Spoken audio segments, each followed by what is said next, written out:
mas eu sou da casa, já aposentado e tal, mas de qualquer modo me sinto da casa. Bom, eu acho que essa reunião foi muito interessante por várias coisas. Eu tinha escrito, como geralmente faço, um pequeno texto, assim, ontem à noite, as carreiras, que eu vou ler e falar um pouco. Sendo o último a falar, na verdade, eu só posso trabalhar com as sobras, porque já foi dito. Assim que eu não vou me pegar muito.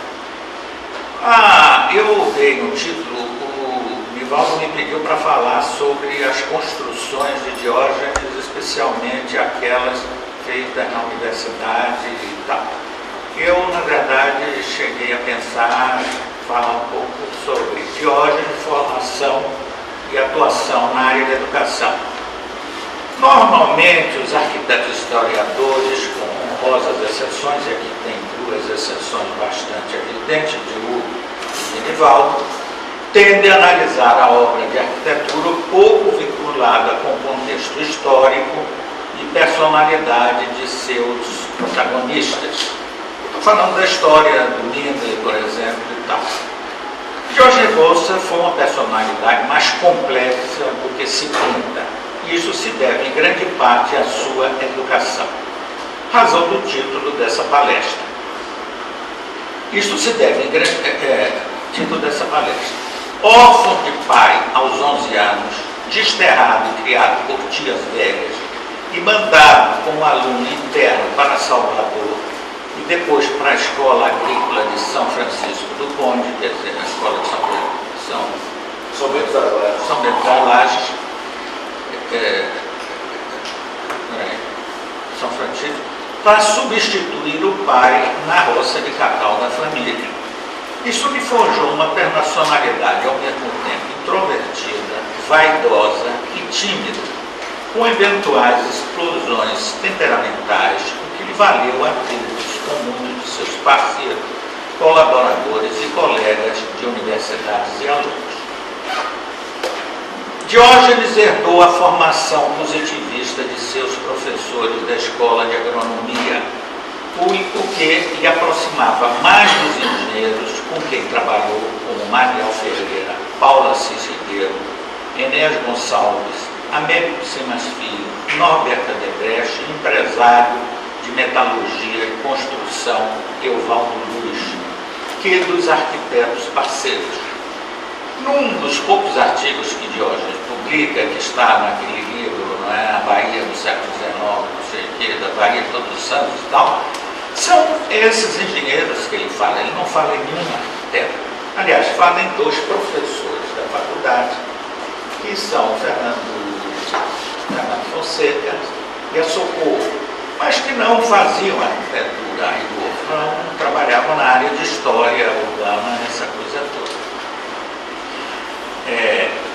Por outro lado, Salvador, no período que ele foi o arquiteto da Bahia, era outra, com uma grande concentração do poder político e econômico, e Diógenes cortejou todos eles a ponto de voltar a fazer o neocolonial para atender a um grande construtor, no caso, o atual Museu Carlos Costa Pinto, que na verdade era a residência da dona Margarida Costa Pinto, que tinha um espaço reservado para a coleção do marido.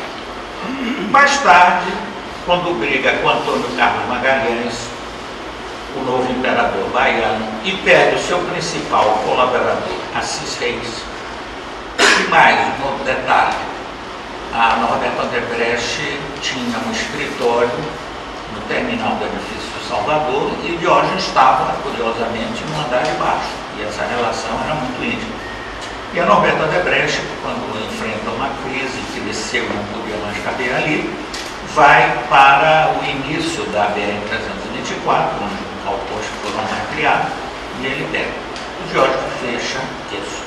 Tem um episódio, tem a Simone Grotto, que é a minha cunhada, está fazendo um livro sobre Diógenes, e ouviu e bota no papel aquilo que em boca pequena se falava.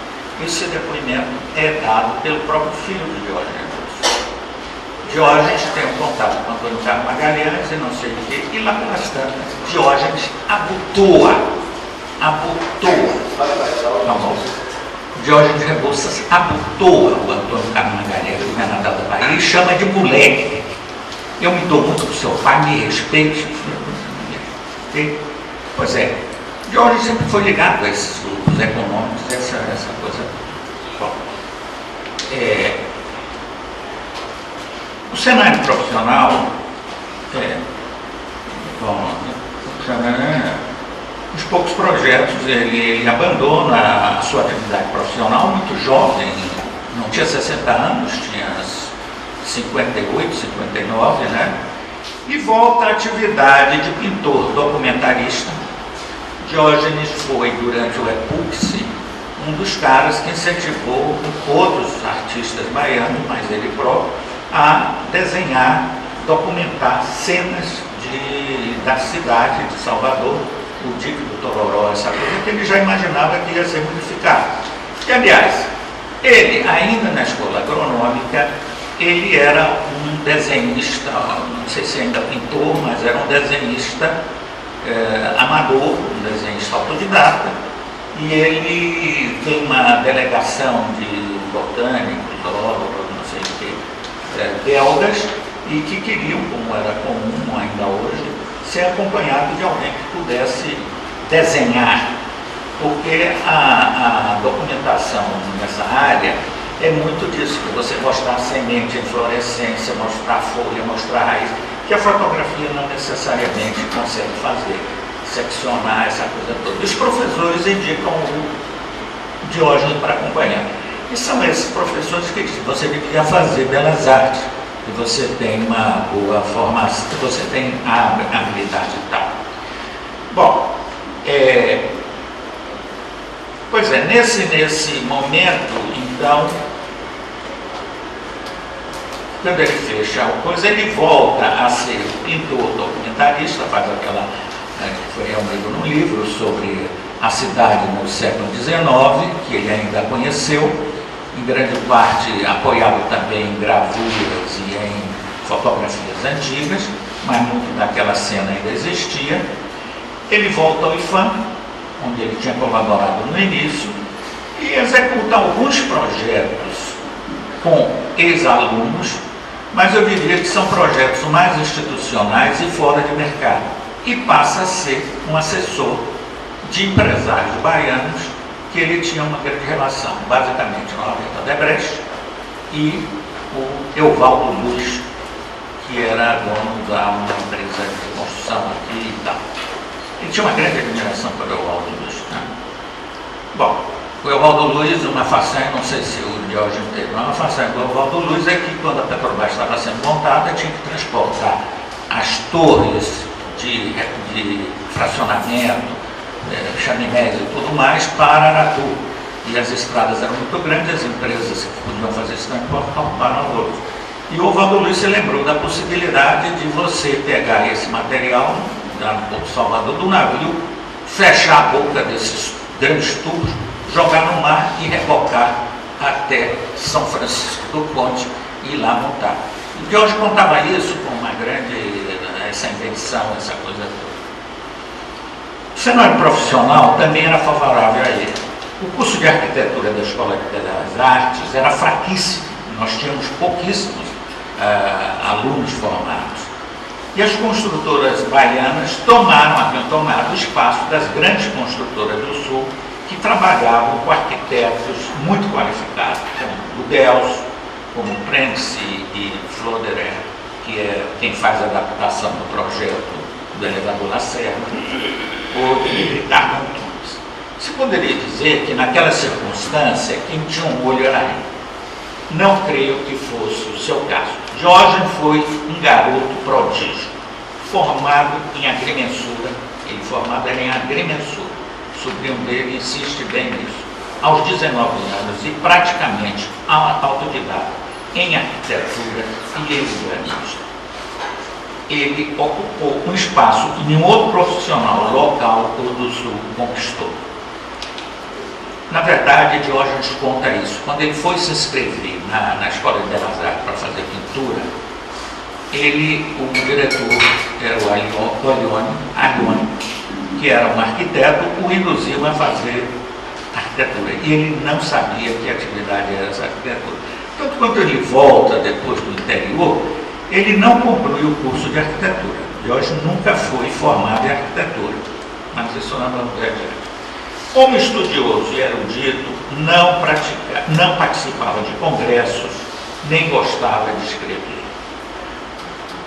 Um dos poucos artigos que se conhece dele é Confissão Necessária, uma autobiografia publicada no livro Salvador da Bahia de Todos os Santos no século XIX, que reúne sua reconstrução da história de Salvador, que conheceu na juventude e em velhas fotografias publicadas pela Odebrecht. Okay? Bom, a própria criação do IAB na Bahia foi feita por Bina Fanhá. Mas Bina Fanhá era filiada ao IAB do Rio de Janeiro, onde chegou a ser, creio, secretário e tudo mais. E não podia ser editor das coisas. E aí, naquela circunstância, ele assume a direção do IAB Bahia. Formação acadêmica e informal. Aluno interno do ginásio Carneiro Ribeiro, na Soledade, dos ginásios mais grandes, como é que se pode dizer, rigorosos na Bahia. Carneiro Ribeiro foi aquele cara que contestou o Rui, né, na questão da gramática, essa coisa toda. E mais tarde, da Escola Agrícola de São Bento da Laje, que também era interno, Diógenes teve uma integração austera. Da primeira, guardou na retina o colorido, ele faz referência nesse artigo, da vegetação das chácaras do Queimado, do Paiva, da Estrada da Rainha, de um lado, e do outro, das grandes árvores e da encosta da montanha e do azul da Bahia de Todos os Santos. Paisagem totalmente destruída com a construção da Via Expressa, que é uma das obras mais destruidoras dessa cidade, essa Via Expressa. Uma coisa terrível, como engenharia e como uma via urbana. Ok? Pois é. Bom, da segunda, recorda as aulas de História Natural e, em especial, de Botânica, e seu início na pintura de forma autodidata. Com referência à escola agrícola, com a transferência da escola agrícola para Montserrat, se matricula no curso de pintura da Escola de Belas Artes e, por indução do seu diretor arquiteto José Aglione Filho, era um arquiteto, também no de arquitetura, atividade que nunca ouvira falar. Curte mesmo é o ateliê do professor Mendonça Filho, recém-retornado da Europa. Se forma em agrimensura aos 19 anos e volta ao interior, abandonando a Belas Artes. Retorna mais tarde a Salvador e se gradua como professor de desenho e pintura, mas abandona de vez o curso de arquitetura. Sua formação como arquiteto urbanista se faz informalmente no trabalho do EPUX, no contato e cooperação com o engenheiro sanitarista Manuel Ferreira, o sociólogo Avimar Guimarães, que é uma figura que eu acho que não tem sido suficientemente estudada, e do engenheiro Enéas Gonçalves Pereira, que foi um colaborador dele durante todo o tempo. Avimar Guimarães foi presidente da Associação dos Municípios da Bahia.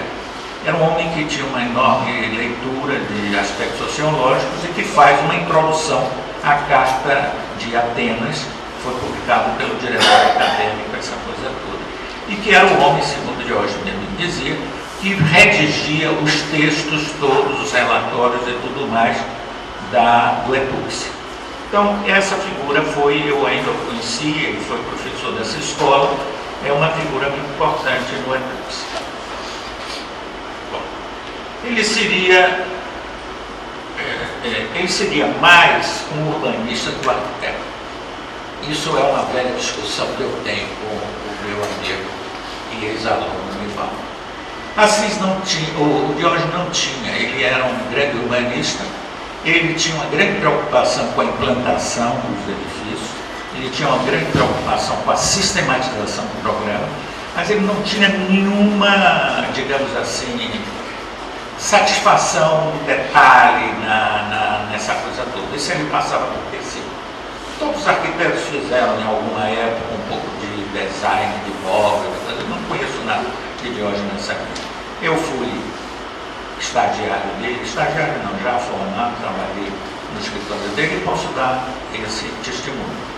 A obra de Diógenes é toda marcada pelo caráter do seu colaborador.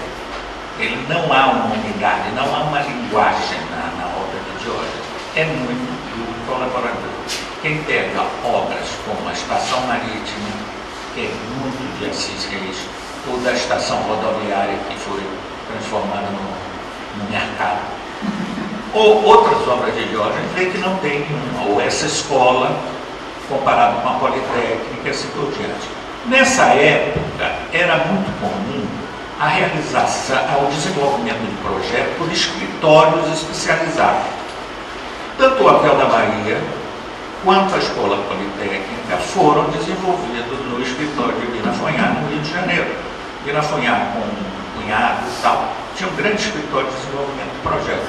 A maioria dos escritórios de arquitetura do Rio de Janeiro, não sei bem, São Paulo, eram muito pequenos e você fazia um anteprojeto e dava para esses escritórios, haviam outros, para o desenvolvimento. Eu tive uma velha discussão aqui com o Val sobre o Hotel da Bahia. O Hotel da Bahia foi desenvolvido lá e é um projeto oficialmente assinado por Diógenes Rebouças e Paulo Antunes. Mas aquele rol todo não tem nada a ver com a obra de Diógenes. Diógenes não gostava, dizia em aula, que os organicistas não eram isso, não e tal. A grande preocupação dele era com a questão da racionalidade. Ele se aproxima do movimento moderno como um movimento racionalista. Isso sim. Ele tinha uma grande admiração pelo Paulo Assis Ribeiro, porque, como ele foi aqui notado, porque o Paulo Assis Ribeiro sistematizou, eu me lembro que ele conversou comigo, eu fiz uma grande entrevista com ele, todo um sistema de abastecimento alimentar para essas escolas que Anísio pensava. Anísio queria fazer 10 escolas desse tipo na Bahia, e depois teve uma grande resistência do próprio governo do Mangabeira, acabou fazendo uma. Mas foi Paulo Assis Ribeiro que sistematizou. O Paulo Assis Ribeiro era um cara que já naquela época trabalhava com sistemas, com uma formação muito coisa. Ele racionalizou abastecimento alimentar, o banho, que agora foi contado, essa coisa toda e tal. Pois é.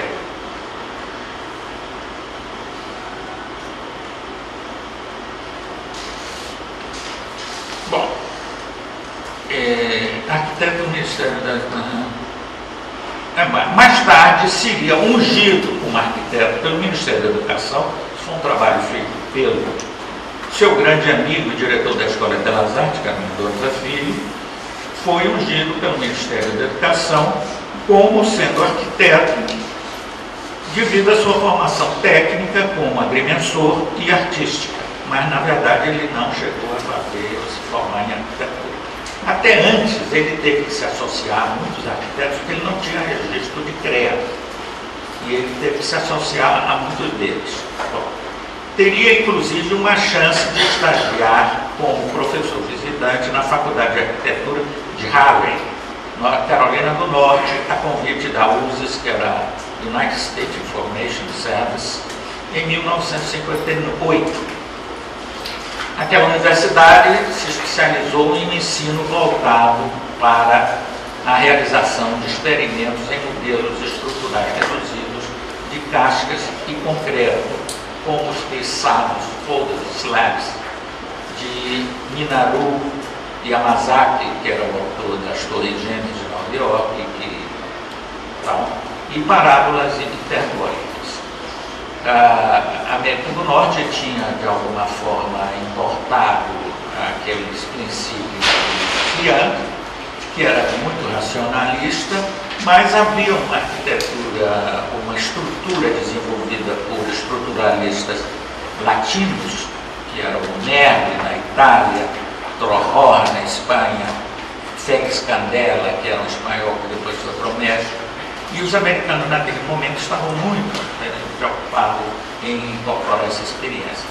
E o Diógenes lá teve contato, especialmente com Eduardo Catalano, que era um arquiteto argentino, que foi um dos introdutores das cascas na América do Norte. Diógenes se envolveu especialmente, ele me contou, em um projeto de realização de perspectivas panorâmicas de 360 graus.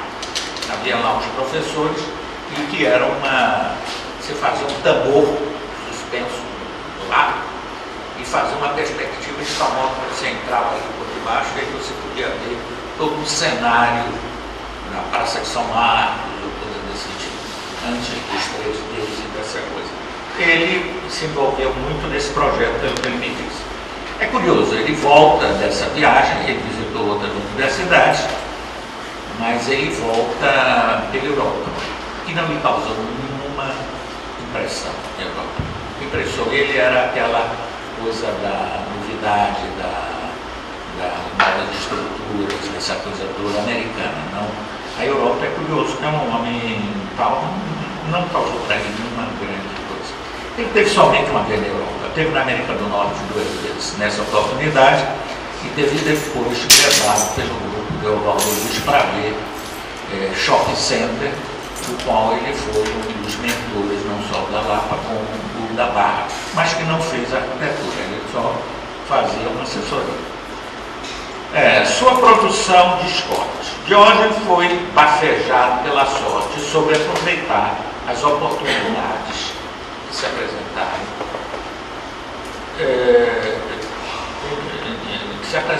Uma que foi muito mostrada, né? Ele é um grande intérprete das ideias de Anísio Teixeira, é sem dúvida um grande mérito dele.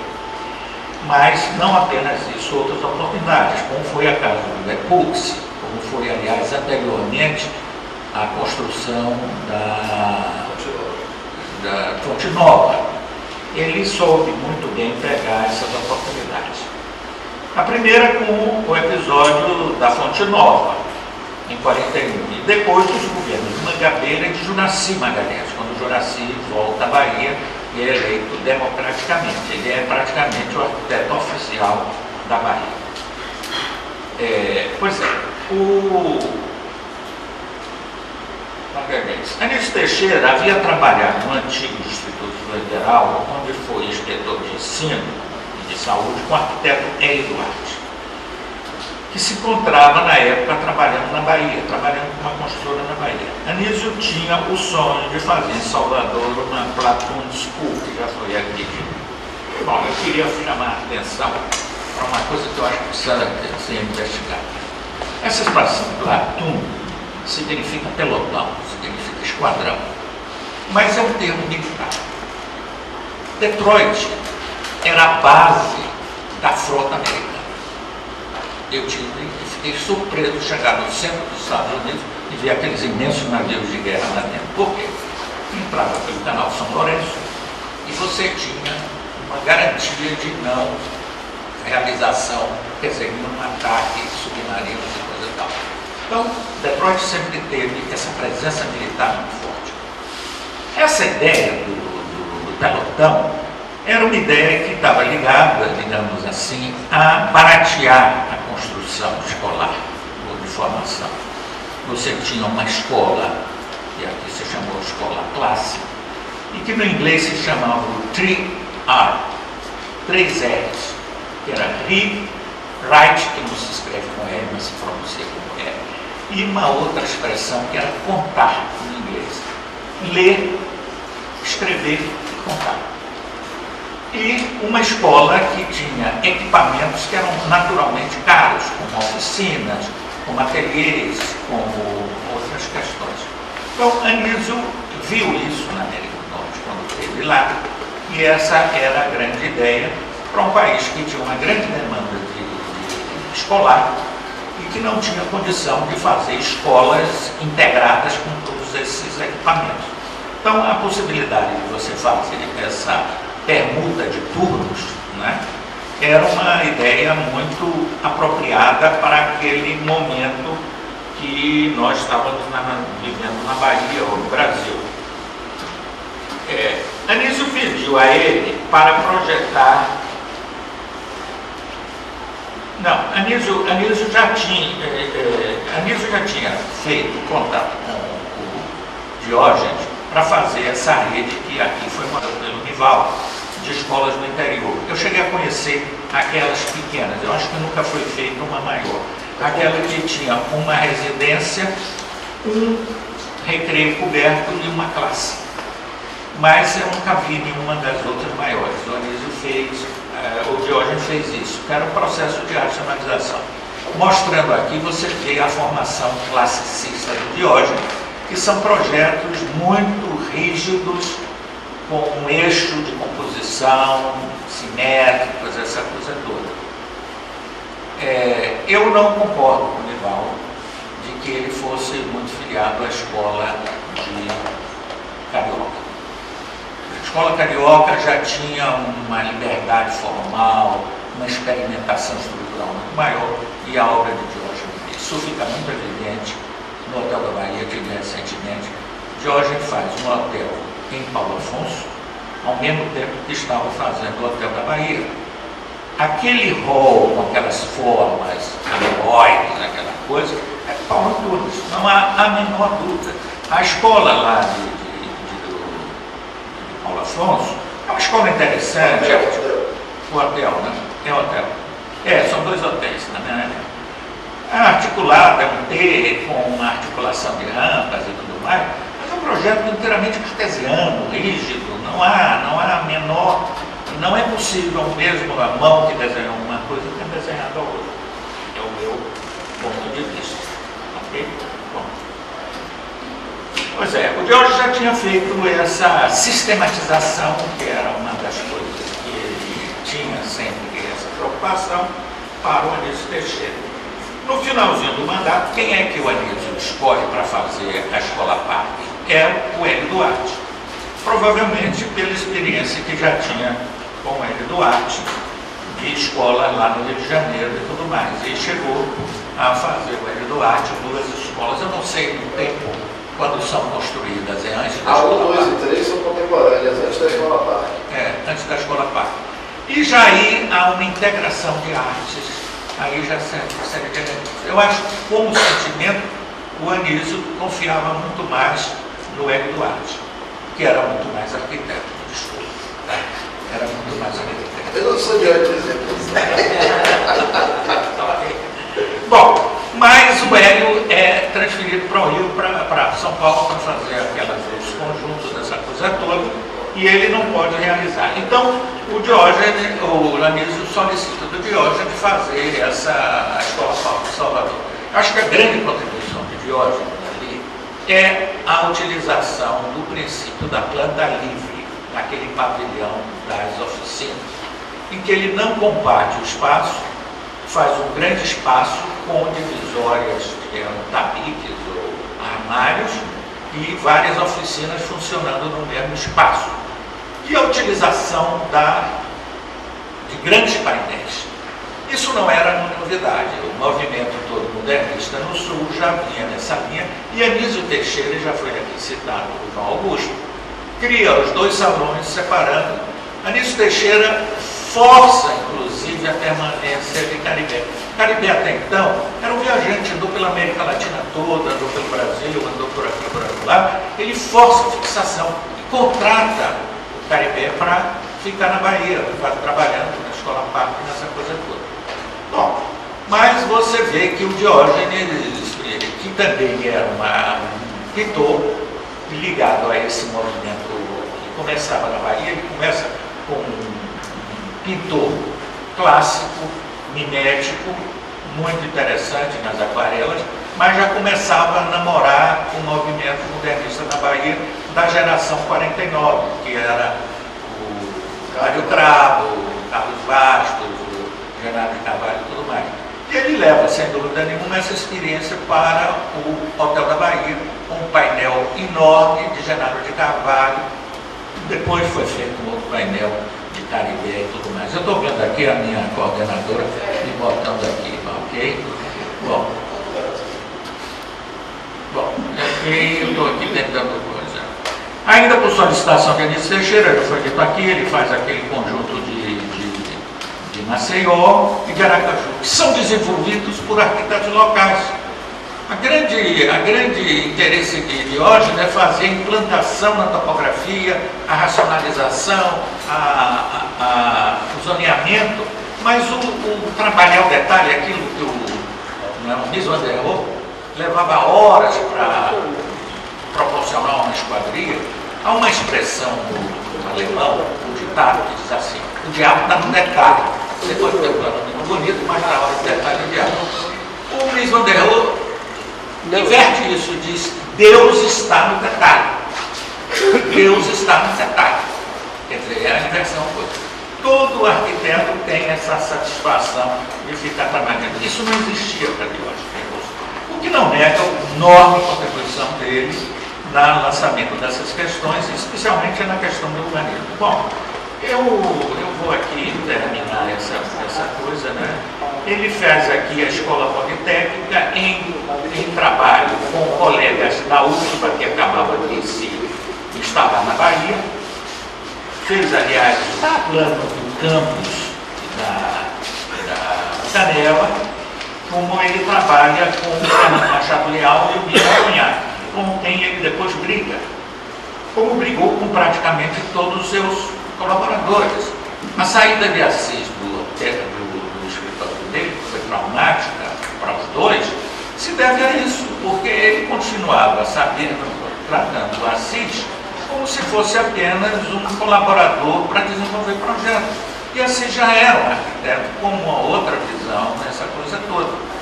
Ele foi um colaborador, assim, desenhista e topógrafo do EPUX, e que o Diógenes incorporou ao escritório dele. Depois ele se forma em arquitetura e cresce profissionalmente muito, mas o Diógenes não reconhecia isso.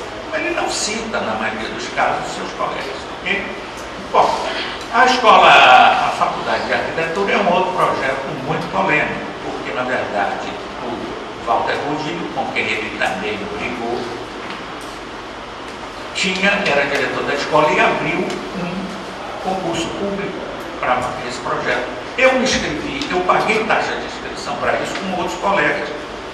E, no entanto, ele se junta com outros professores, especialmente com o Américo Simas Filho, e fazem um manifesto que mandam para a reitoria dizendo que o programa da escola estava todo errado. E aí o reitor para o concurso para que uma comissão, que foi, na verdade, o Américo Simas, não sei se Hernani Sobral. Hein? Hernani Sobral, Américo Simas. Elaborar um novo programa para aquele concurso que estava aberto. E ele faz um projeto, entrega o projeto. Mas o projeto pronto, ok? Não, a coisa não era assim tão simples. O que eu quero dizer é o seguinte: na verdade, ele teve esses conflitos todos de uma personalidade muito, não sei, muito particular.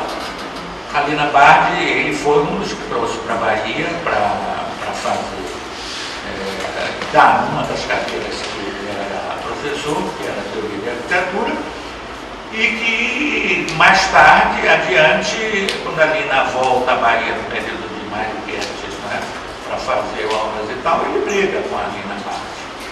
Né? Quando da emancipação do curso de arquitetura para a formação dessa escola, ele foi contra. E ele estava do outro lado. Então, são várias facetas dessa personalidade que eu acho que não tem sido suficientemente analisada de que maneira isso interfere na sua produção. Outra característica é o seguinte: ao contrário do que Hugo aqui chamou da circulação dos arquitetos nessa época, Diógenes fica restrito basicamente a Salvador. Ele não viaja, não vai a lugar nenhum, não participa de congresso, não participa de nada, inteiramente isolado no cenário nacional. Bom, eu fico por aqui, muito obrigado.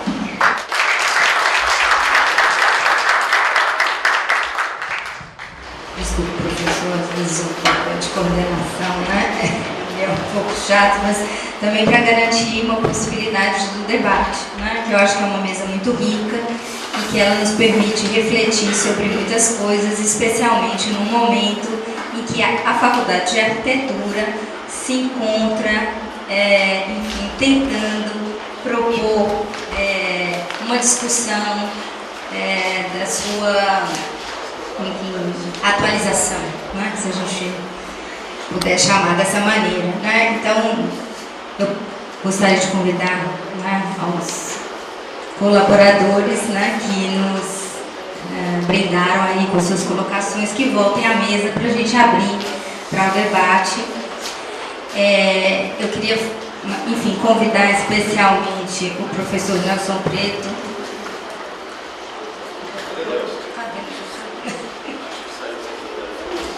Mas na volta eu faço o convite para que a gente estreite realmente mais as parcerias entre a arquitetura e a educação, porque eu acho que nesse momento de atualizações e reformulações que a gente encontra na escola, a gente está precisando de estreitar os conhecimentos, especialmente da pedagogia. Talvez dominemos o campo da arquitetura, do urbanismo, enfim, da história da arquitetura, da história do urbanismo, mas enquanto, enfim, educadores, estamos precisando pensar mais sobre as questões da pedagogia que nos ajude aí nesse momento. Bom, então acho que nesse sentido essa mesa nos possibilita pensar sobre o que é educação, o que é arquitetura, o que é urbanismo, o que é a cidade, o que é a política educacional e como os nexos entre essas questões e as concepções que estão por trás, né, destas palavras, preenchendo essas palavras para cada um, ela contribui na formação cultural desse homem comum. Eu tenho muita preocupação também com este homem comum, né?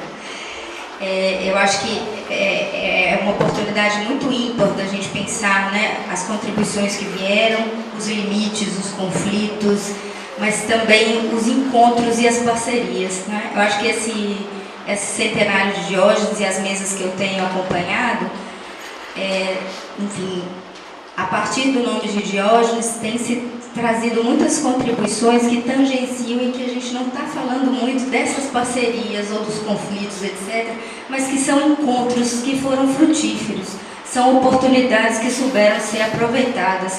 E a gente precisa também saber aprender, né, a entender essas trocas, esses contextos, esses encontros, essas parcerias. Principalmente na responsabilidade que a gente tem aqui na FAUFBA de formação de profissionais, né? Este homem comum e este profissional que depois se posiciona na cidade e que entende o que é a cidade, o que é a arquitetura, o que é o espaço público, o que é o equipamento público, no caso aqui dessa mesa, especialmente os equipamentos educacionais, e como ele se coloca em frente a essas questões e as nossas responsabilidades dentro de uma faculdade de arquitetura em relação a isso, né? Então, aproveitando que o Nelson voltou, vou fazer o convite, né, do começo da conversa aqui, que a gente está aqui tentando atualizar um pouco, enfim, o curso de arquitetura.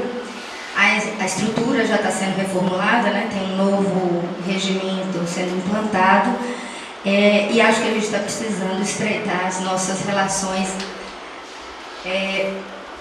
com muita força agora sobre as questões pedagógicas mesmo, para que a gente possa fazer isso com maior propriedade, né? Então o convite está feito, viu, professor? E vamos criar essas pontes. Então eu queria abrir, né, a palavra para questões, né, na plateia, para que a gente possa, enfim, fomentar o debate sobre isso. Bom dia a todos. Pensei que Eleodoro ia falar, né, logo no início, mas não está falando muito dentro dessa programação. Mas eu queria, na verdade eu quero fazer um encaminhamento, né? Assim, eu sou Daniel Colina, faço parte do Instituto Arquiteto, né?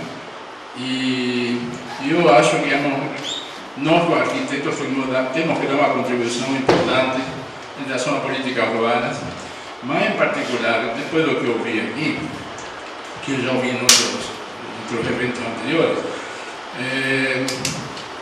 as propostas de Anísio são perfeitamente atuais. Isso foi colocado pelo professor e outro por Nelson, perfeitamente atuais. Ou seja, se fala de atualizar, na lógica, não é? Mas alguém falou de que há um momento houve um programa interministerial. Eu acho que realmente tem que ser elaborado, isso não se resolve aqui, um programa do Ministério da Educação, de Cultura e de Esporte. Porque eu estou vendo essa questão da segurança. A segurança, digamos, não está vinculada a um aparelho policial, de repressão, de monitoramento. Eu acho que a essência do problema nosso está nisso, ou seja, a necessidade do cidadão ter uma política inclusiva que resolva esse problema. E isso, digamos, está todo dito, digamos, nessas propostas, nessa questão, inclusive, que Nivaldo colocou. Eu sou casado com a filha Caribe, que estudou na Escola Parque, né? Então, e Caribe fez também aquele mural e outras coisas com Anísio Teixeira. Na verdade, ele queria ficar aqui. Ele disse que ele não... Anísio Teixeira assegurou. Ele já vinha de caso pensado, ele queria vir aqui. O Rubem Braga era compadre dele, né? E disse, não leia a carta que você vai ficar envergonhado. Ou seja, tem muito elogio assim, né? Então, eu convivo com essa questão de Anísio Teixeira, mas acho que essa rodada de hoje assim, é importante por isso. Ou seja, eu acho que temos que reservar, porque isso ocupa espaço. Aquele mapa que colocou, que mostra em que lugares queriam fazer nova na cidade, uma cidade que tinha naquela época 1 milhão de habitantes, 800 mil ou 500 mil, sei lá, não? 400. Já queria fazer nova. Então, acho que nos planos diretores, porque a educação, esse programa ocupa espaço, esse centro integrado, tem que abrir deixar espaço justamente para a educação, para esse tipo de projetos. Então, não é, porque depois você não acha o lugar e começa a ter aquelas coisas acanhadas, como em São Paulo, como o Museu de São Paulo, que já é outra versão, que é importante, né? Mas acho que a visão original é a que vale. Bom dia. Não vou falar de Diógenes, porque já estamos o ano inteiro falando de Diógenes, claro que é importante, mas a questão que nos preocupa é exatamente aquela ligada a Nelson, né? É a questão das estruturas educacionais, né? E aí eu fico pensando, na verdade, os espaços e os equipamentos para o exercício educacional e fico também pensando nas práticas pedagógicas, que é o que nos tem preocupado bastante aqui na escola. E aí volto para o pensar da UFBA, né? Que é exatamente o nosso campo de ação no exercício da educação.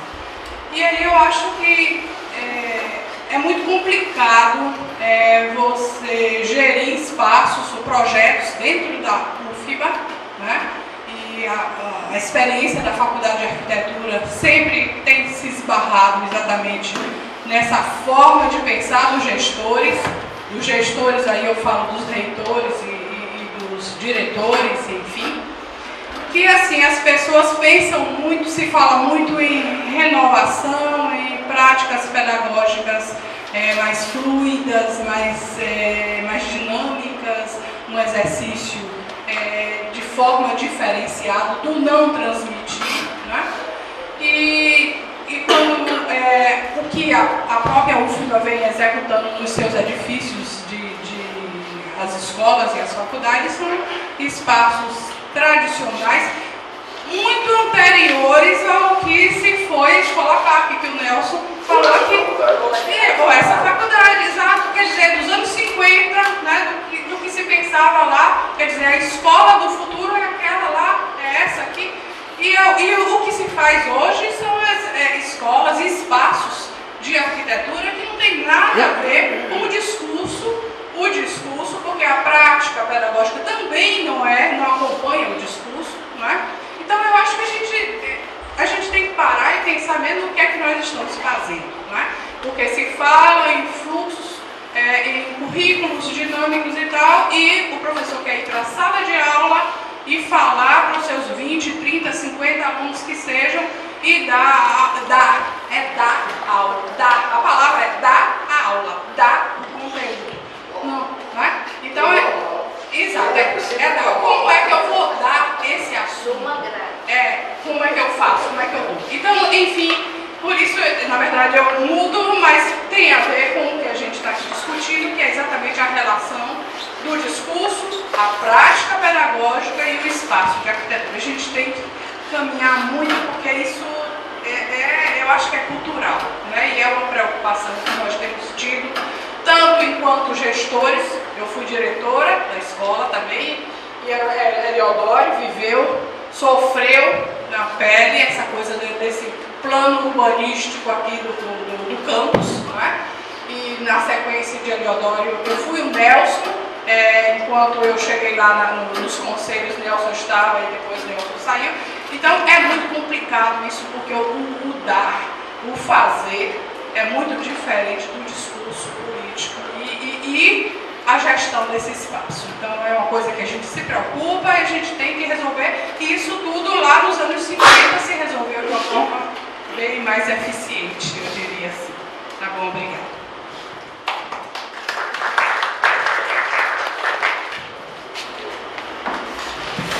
Eu queria fazer uma pergunta relacionada ao que Nelson falou sobre, que eu achei fantástico, sobre as aulas normais e anormais, e que o caminho que ele enxerga é que tudo tem que ser escola-parque, e acontecer aqui agora com o auxílio do digital. E eu queria perguntar assim, se ele enxerga que a gente está caminhando para a construção dessa escola, onde tudo seja escola-parque, onde não tem essa visão do que é normal e do que é anormal, e no caso a construção para uma escola pública, com esse formato que você falou, e em geral para os participantes da mesa, se eles concordam com isso, e como deve ser construído arquitetonicamente, espacialmente, como seria essa escola espacialmente, que diferença teria essa atualização do projeto do Diógenes? Importante, porque a minha pergunta é algo que surge a partir do que o Nelson começou sobre a escola do futuro, sobre essa bonita analogia, ou o texto que ele publicou sobre visitar pela primeira vez, ou a aluna que chegou iniciada por ser arquiteto. E dessa apologia, ou o reconhecimento de que a escola do futuro está, o que já está lá no Santo Maria I, ou aquele modelo. Eu não tenho resposta, né? Para mim é uma dúvida a propósito dessa permanência de uma modernidade. Eu acho que essas escolas, os complexos, são enclaves modernos na cidade tradicional. Se o Diógenes era um pensador da cidade urbana, eu acho que o pensamento urbanístico e da arquitetura moderna cria enclaves. Então, o Pedregulho é um enclave na cidade moderna. Os conjuntos habitacionais dos IAPs, todos os IAPs em geral, são enclaves no qual se isola um setor da cidade onde se cria uma utopia das formas de relacionamento entre seus habitantes e seus usuários. Como que retirando da cidade tradicional e estabelecendo uma nova cidade, e vamos dizer, no contexto do Brasil getuliano, é o homem novo pensado por Getúlio. Eu acho que isso é um problema que eu não tenho resposta, enfim, no sentido de que, em que medida herdamos a constituição de um espaço que seja iluminista, com uma ordem racional, em que existe uma ordem no interior daquela quadra de 42 mil metros quadrados, para 8 mil crianças. Isso é uma cidade, uma cidade, talvez um aglomerado maior do que muitas cidades no interior do país, e a criação de uma utopia moderna que estabelece uma outra ordem distinta da cidade tradicional e talvez da realidade do seu entorno. Isso me ocorre também porque, enfim, ouvindo sobre Platão, Detroit, eu acho que este pensamento moderno urbanístico do enclave, que não dialoga, mas cria uma situação de exceção, de uma utopia moderna, vamos dizer, dos 42 mil metros quadrados, me parece que, sim, eu estava associando, eu não conheço Detroit, mas Detroit era uma cidade dos negros, onde as desigualdades e a discriminação social e étnica era muito forte, que se reproduz quando se cria, na Bahia, na imagem que o Nivaldo mostrou, de um entorno periférico, pobre, que é a primeira vez que então, o Mangabeira cumprimentando jovens negros, como também o céu em São Paulo. Há uma crítica, não diria crítica, uma observação de que ele é um processo de enclave moderno, como alguém já disse, não, é uma associação aos condensadores sociais soviéticos, no qual se estabelece um lugar separado da cidade para criar este novo homem, para controlar este ser ideal e o espaço ideal que fora delas não acontece, não existe, e que possivelmente existirá se o novo homem brasileiro, voltamos ao Getúlio, se constitui. Eu tenho uma dúvida, se realmente o modelo ou a referência do enclave é uma saída para o século XXI.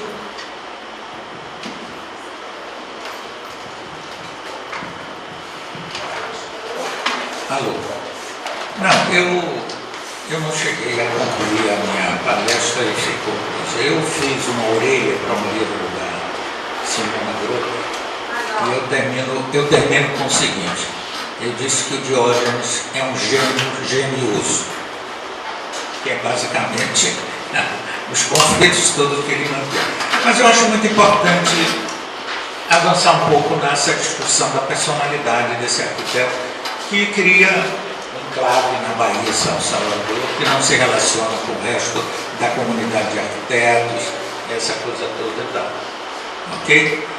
Bom, essa coisa que o Hugo falou, eu tenho muita preocupação com a questão patrimonial. Se criou no Brasil, tomou, não é só no Brasil, essa ideia de centro histórico. Essa ideia de centro histórico é uma coisa terrível.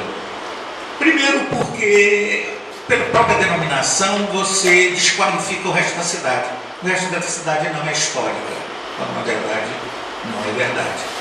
E mais do que isso, é aquele território onde você preserva, mas que não tem nada a ver com o resto da cidade que está sem planejamento, sem isso, sem coisa nenhuma. O exemplo disso, mais clássico, é essa coisa. Os investimentos vão todos para outras áreas, porque lá você pode densificar, lá você pode verticalizar, fazer tudo mais, e no centro faz. As cidades europeias têm outra visão, outra coisa. Salvador foi toda destruída, quando na verdade, supostamente se está preservando uma áreazinha limitada que se chama de centro histórico, e que acaba influindo na própria percepção desse dito centro histórico. Okay? Isso é outra coisa, não sei, a origem disso vem talvez daquela visão, digamos, do zoneamento, do zoning, que tem cada um com sua função e tudo mais. Mas eu acho que o grande problema de Salvador foi esse. Se for preservar as visões da Bahia, as visões do mar, toda uma vivência de cidade. Eu chego hoje em determinados apartamentos, subo o elevador, quando chegar e dizer, isso é São Paulo ou Bahia? Não tem nada mais de coisa, foi toda destruída. Acho que os arquitetos perderam o protagonismo que tinham até 64. A Bahia fez um bairro inteiro na Pampulha, fez uma capital dentro de princípios todos, e de repente, exatamente a Faculdade de Arquitetura de Brasília é uma das mais penalizadas, são 200 e poucos servidores, professores, que se demitem pela transformação daquilo numa caserna, tem uns militares que mandam lá dentro e tal, ok? Então, isso foi terrível, nós não conseguimos mais desenvolver um papel digamos assim, na política urbana do Brasil, e cada um se fechou no seu escritóriozinho de fazer pequenas coisas. Então, o grande desafio, eu acho que da cidade e tudo mais, esses pontos ou esses enclaves que o Hugo fala, se deve, esses exemplos que ele deu são anteriores, né? Uma cidade existente onde, na verdade, os arquitetos não tinham grande participação no planejamento. Você podia citar também os aterros, o aterro da Glória e essa outra coisa e tal. Eu acho que eles têm um papel de referência, como tem a Escola Parque, tem um papel de referência e de reprodução em outros contextos. Era somente isso que eu gostaria de falar. Obrigado.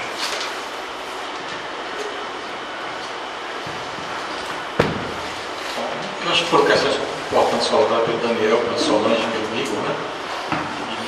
E merece uma reflexão assim, em função do trabalho que ele Danilo Teixeira tinha uma formação filosófica que ele nunca negou, a vida toda foi o grande difusor das ideias de John Dewey no Brasil. E um dos pontos fundamentais da doutrina de Dewey era o seguinte: a escola não é a imitação da vida, a escola não é a preparação da vida, a escola é a vida.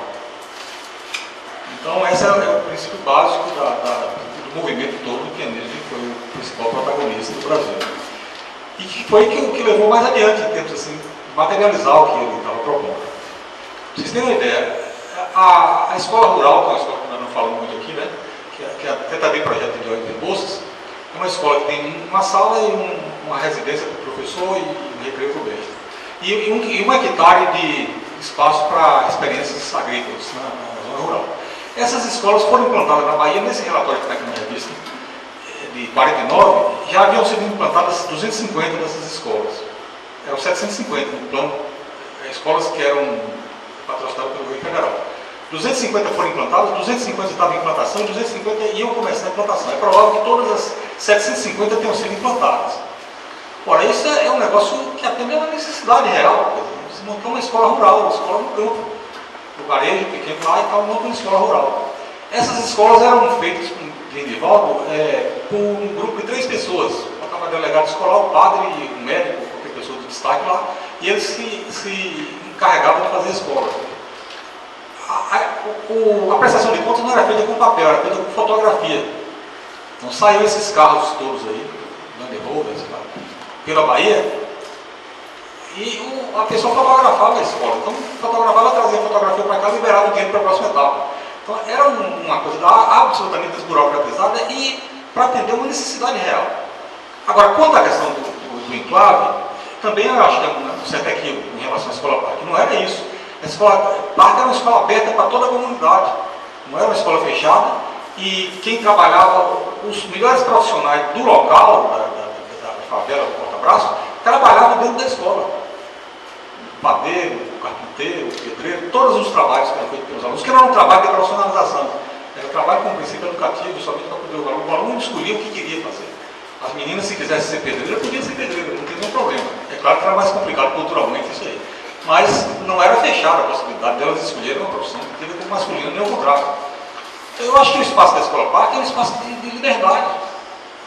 É claro que essa questão que se coloca hoje aí de a escola classe separada da escola parque, mas não é de forma nenhuma da proposta de Anísio que a escola classe seja uma escola que não trate dessas questões de maneira aberta. Mas é claro que hoje seria diferente, porque hoje com os recursos de informação que você tem, com a internet e tudo, seria outro momento.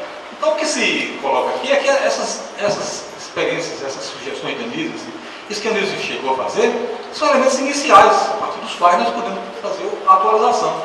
E essa atualização tem que ser todo dia, não é para fazer hoje para esperar daqui a 10 anos, não. Essa visão hoje tem que ser uma visão de que as pessoas participam porque elas têm as informações. Então o que tem de novo hoje é isso. Então a escola não pode ser mais essa escola segregada de um professor que chega na frente e que, por comodidade, esse é o grande problema, porque os professores não têm um envolvimento real, cultural com a escola. Para mim, o problema é cultural. E a escola devido a escola ser um elemento altamente vinculado à cultura, a escola que vai acontecer em Salvador não é a mesma que vai acontecer em Lauro de Freitas, não é a mesma que vai acontecer em Poucos, não é a mesma que vai acontecer em Bom Jesus da Lapa. Tem que ser adaptada à cultura local. Então nós podemos ter modelos os mais diversos. Não vai ter um modelo fechado, etc., um enclave, para chegar à produção do enclave. É a nossa proposta como educador. Né? E eu acho que se ele estivesse hoje, ele estaria raciocinando em cima dessa realidade, porque ele tinha uma habilidade muito grande para trabalhar as coisas do momento. Era um sujeito tão envolvido em discussão e gostava tanto de discutir que ele muitas vezes estava discutindo com você, eu não conheci, eu tenho informações. Estava discutindo com a pessoa, foi Arthur da Tábua que me disse isso, que era genro dele. Disse que ele discutia, ele dizia, a pessoa dizia, eu concordo com o senhor, o que você está dizendo. E ele era fervoroso, falava alto e tudo mais. Concordo, eu disse não. Mas você não pode concordar por esse caminho que você está propondo, você tem que concordar por outro caminho e partir para outra discussão. Então era desse jeito. O Diógenes me conta uma história, a questão da emoção também, Anísio, é um negócio interessante. Parece um centro racional, não era o contrário. O Diógenes me conta que quando eles tomaram a decisão de fazer a Escola Parque, naquele lugar que era a favela do Porta-Braço, não tinha medo, todo mundo que achava que ali ia ser assaltado, ele encontrou o Anísio Teixeira 8 horas da noite com a lanterna na mão, os dois, sem combinar, encontraram os dois observando o terreno, vendo o terreno. Aí se abraçaram, choraram, etc. Porque você imagina, um sujeito que trabalhava o dia todo e sai de noite com a lanterna para reconhecer o terreno onde vai ser exposto. O outro também faz isso e encontra os dois lá. Então é um negócio que o Diógenes me falava muito assim. E mais ainda, ele diz, a arquitetura da Escola Parque não é minha, o Diógenes me dizia isso, é de Anísio. Todos os detalhes Anísio conhecia, todos os detalhes eram discutidos daquela forma como você conhece. O sujeito discute até o final, até o limite da discussão. E por falar nisso, o Hildério Pinheiro Oliveira também, que foi uma pessoa que participou muito desse movimento, chegou a dirigir o Serviço Nacional de Construção Escolar, indicado por Anísio. O Hildério me dizia que ele era professor de cálculo integral, infinitesimal na universidade. E que as discussões que ele tinha sobre cálculo integral e infinitesimal com Anísio chegavam ao fim que ele não tinha resposta, mais resposta. Anísio que não tinha formação de matemática. Então era uma pessoa que era doido por discussão, para esgotar as coisas e para se atualizar a todo momento. Ele chegava a dizer assim, o Darcy Ribeiro, eu nunca vi isso em lugar nenhum, mas Darcy Ribeiro dizia que ele chegava a dizer, eu não tenho compromisso com minhas próprias ideias. Chegava a dizer isso, minhas ideias estão em discussão. Eu acho que é um processo, para quem conhece a obra de Anísio, eu recomendo que leiam as obras de Anísio. A editora da UFRJ chegou a lançar a obra completa dele. Quando eu criei a fundação aqui, quando eu organizei a fundação aqui em 89, não tinha um livro de Anísio nas bibliotecas do país. Nenhum livro editado. Hoje nós já temos as obras completas dele pela UFRJ. Então, tem artigos dele que eu leio 10 vezes. Várias vezes e nunca esgoto aquele artigo. Né? Então é uma pessoa extremamente aberta para o futuro, mas não quer dizer que a escola que ele fez há 50, 60 anos atrás tem que ser copiada, tem que ser adaptada, tem que ser pensada, mas é um elemento inicial importante para essa discussão. Debate bom. Eu queria começar pela questão mais colocada por Solange e Daniel, quer dizer, na verdade, Daniel de carona aí. Quer dizer, eu acho que, do ponto de vista nosso, da nossa instituição, da universidade, quer dizer, nós escolhemos, a comunidade escolheu. No primeiro semestre, nós tivemos uma profunda discussão sobre projetos para essa universidade na campanha de reitor. E a universidade escolheu, quer dizer, então nós vamos lutar com isso mesmo. Quer dizer, uma proposta que é quebrar com essa lógica do enclave não foi aceita. Eu me dispus a trazer essa proposta para a mesa. Né? Fizemos belos debates, inclusive nesta sala. Né? Então, na verdade, eu fico muito à vontade de falar isso, porque eu, no popular, dei minha cara a tapa para colocar essas questões na mesa. A comunidade escolheu. Então, é isso aí. E quando aí o Igor pergunta, estamos caminhando? A minha resposta imediata é não. Pela minha experiência da universidade, da UFBA, não. Por várias experiências que eu vejo do ponto de vista das secretarias do Ministério da Educação, eu digo não. Agora, da mesma forma que e achei fundamental as suas colocações, da mesma forma que quando a gente diz que a escola do futuro está no passado, é o que João está dizendo, não é simplesmente pegar aquilo do passado e copiar aqui. Né? Esse não também é não, não é um não, é um não. Porque tem muita coisa acontecendo. Tem muita coisa acontecendo. Tem coisas acontecendo querendo quebrar esse tipo de ideia. E aí vem uma questão, que para mim é a questão que no fundo vai perpassar tudo falado por Daniel, Solange e Igor, que é o elemento fundamental que o Hugo traz sobre qual o papel da educação e qual o papel da escola. Então, a primeira coisa que me parece importante pensar é de que nós não podemos depositar na educação e na escola essa visão romântica, salvacionista, de que a escola e a universidade, a educação de maneira geral, vão resolver os problemas do mundo. Isso é uma perspectiva absolutamente equivocada de educação. Educação, essencialmente, e a escola, enquanto espaço físico, é o lugar do conflito. Então, o que a gente tem que trazer para dentro da escola não é o enclave, é o contrário, é a distribuição para que lá dentro o conflito se estabeleça. E quando eu falo conflito, é o diálogo. Então, você poderia dizer, mas a escola é o espaço tradicional do conhecimento estabelecido? Sim, mas não só. Então, se nós efetivamente, e foi o que propomos no primeiro semestre, e que propomos nas nossas pesquisas e nossos textos, se nós efetivamente, trazendo para a escola os outros saberes, as outras culturas, os outros valores, mas não para transformar o diferente no igual, mas para fazer que o diferente seja cada vez mais diferente. Aí eu vou dialogar com o conhecimento estabelecido, com a ciência moderna, com tudo isso, mas eu vou dialogar e não vou trazer o diferente como folclórico, como pictório, para ser transformado a partir do conhecimento estabelecido, que não é estabelecido, é só estudar um pouquinho a história da ciência e ver que não tem conhecimento estabelecido. Então eu acho que essa relação da escola com as suas comunidades não é apenas e da universidade, não é apenas essa relação que hoje está muito em moda, mas por uma frouxidão de enfrentarmos os problemas.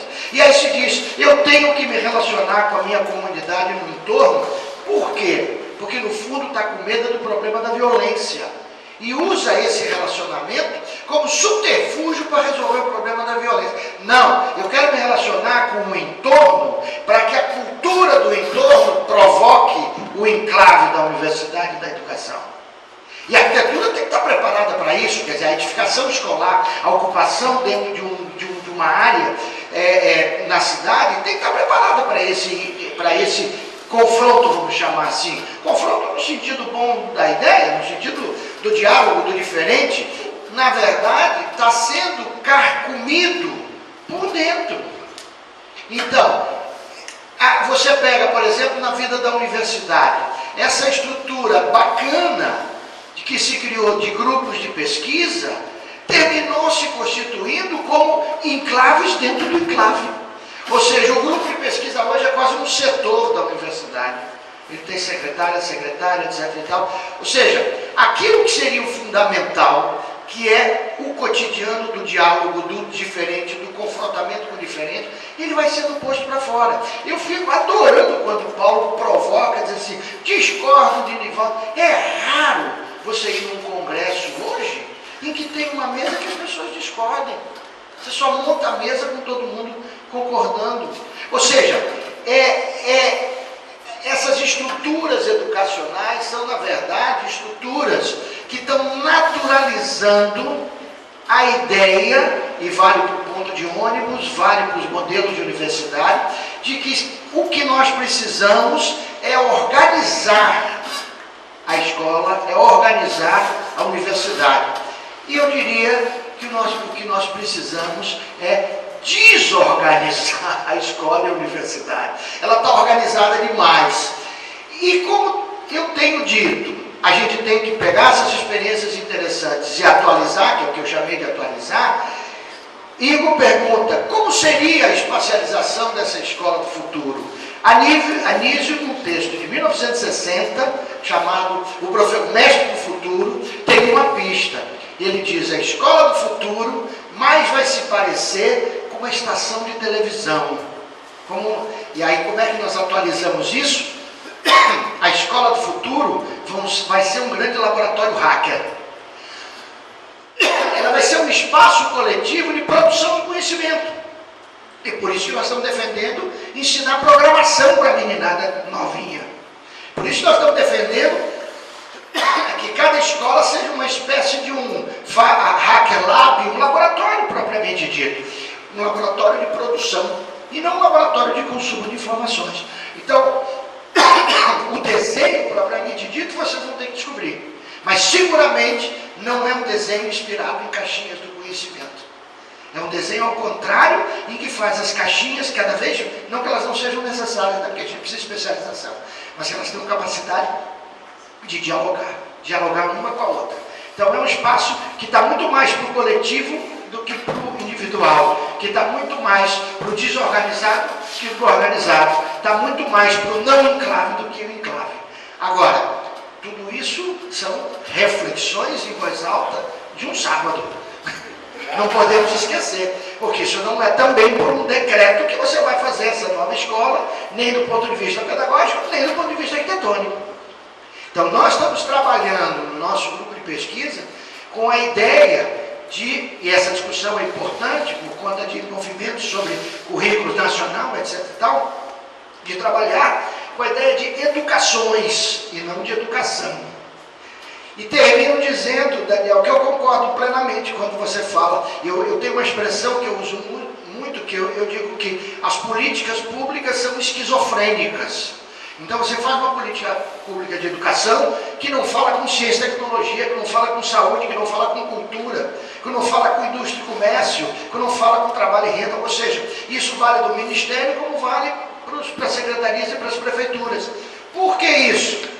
Qualquer semelhança com a nossa universidade não é mera coincidência. Porque na composição para as eleições dos dirigentes, eu tenho que fazer já de antemão a negociação com os partidos do apoio. Então, cada um transforma o seu ministério no seu próprio governo.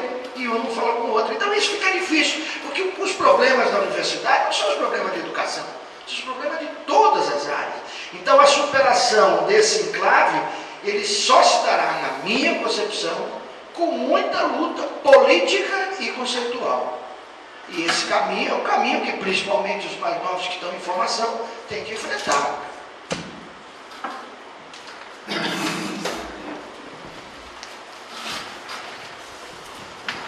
Primeiro, eu queria dar dois avisos antes da discussão. Primeiro é que, após a provocação dessa vez, o professor Nelson Preto, que coordena uma disciplina chamada Polêmicas Contemporâneas, na Faculdade de Educação, convidou a professora Nailban, que é diretora da Faculdade de Arquitetura, e o professor Paulo Amido, para participar na segunda-feira, às 19 horas, lá na Faculdade de Educação, de uma discussão sobre o planejamento e o papel de Diógenes para enxergar a participação dele no passado, no planejamento de Salvador, e discutir os problemas contemporâneos do planejamento de Salvador. Então, estão todos convidados na Faculdade de Educação, na próxima segunda-feira, depois de amanhã, às 19 horas.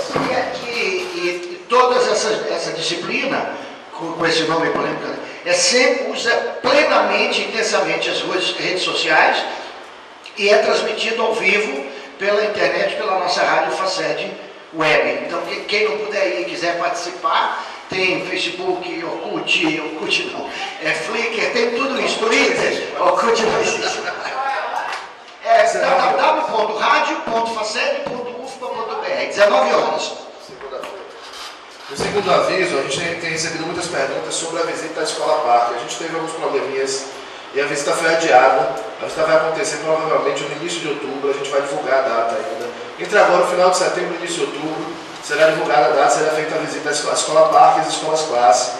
E, eventualmente, a outras obras, hospitais, que Diógenes projetou, também ficou naquela região do Palmil, do lado da Caixa d'Água.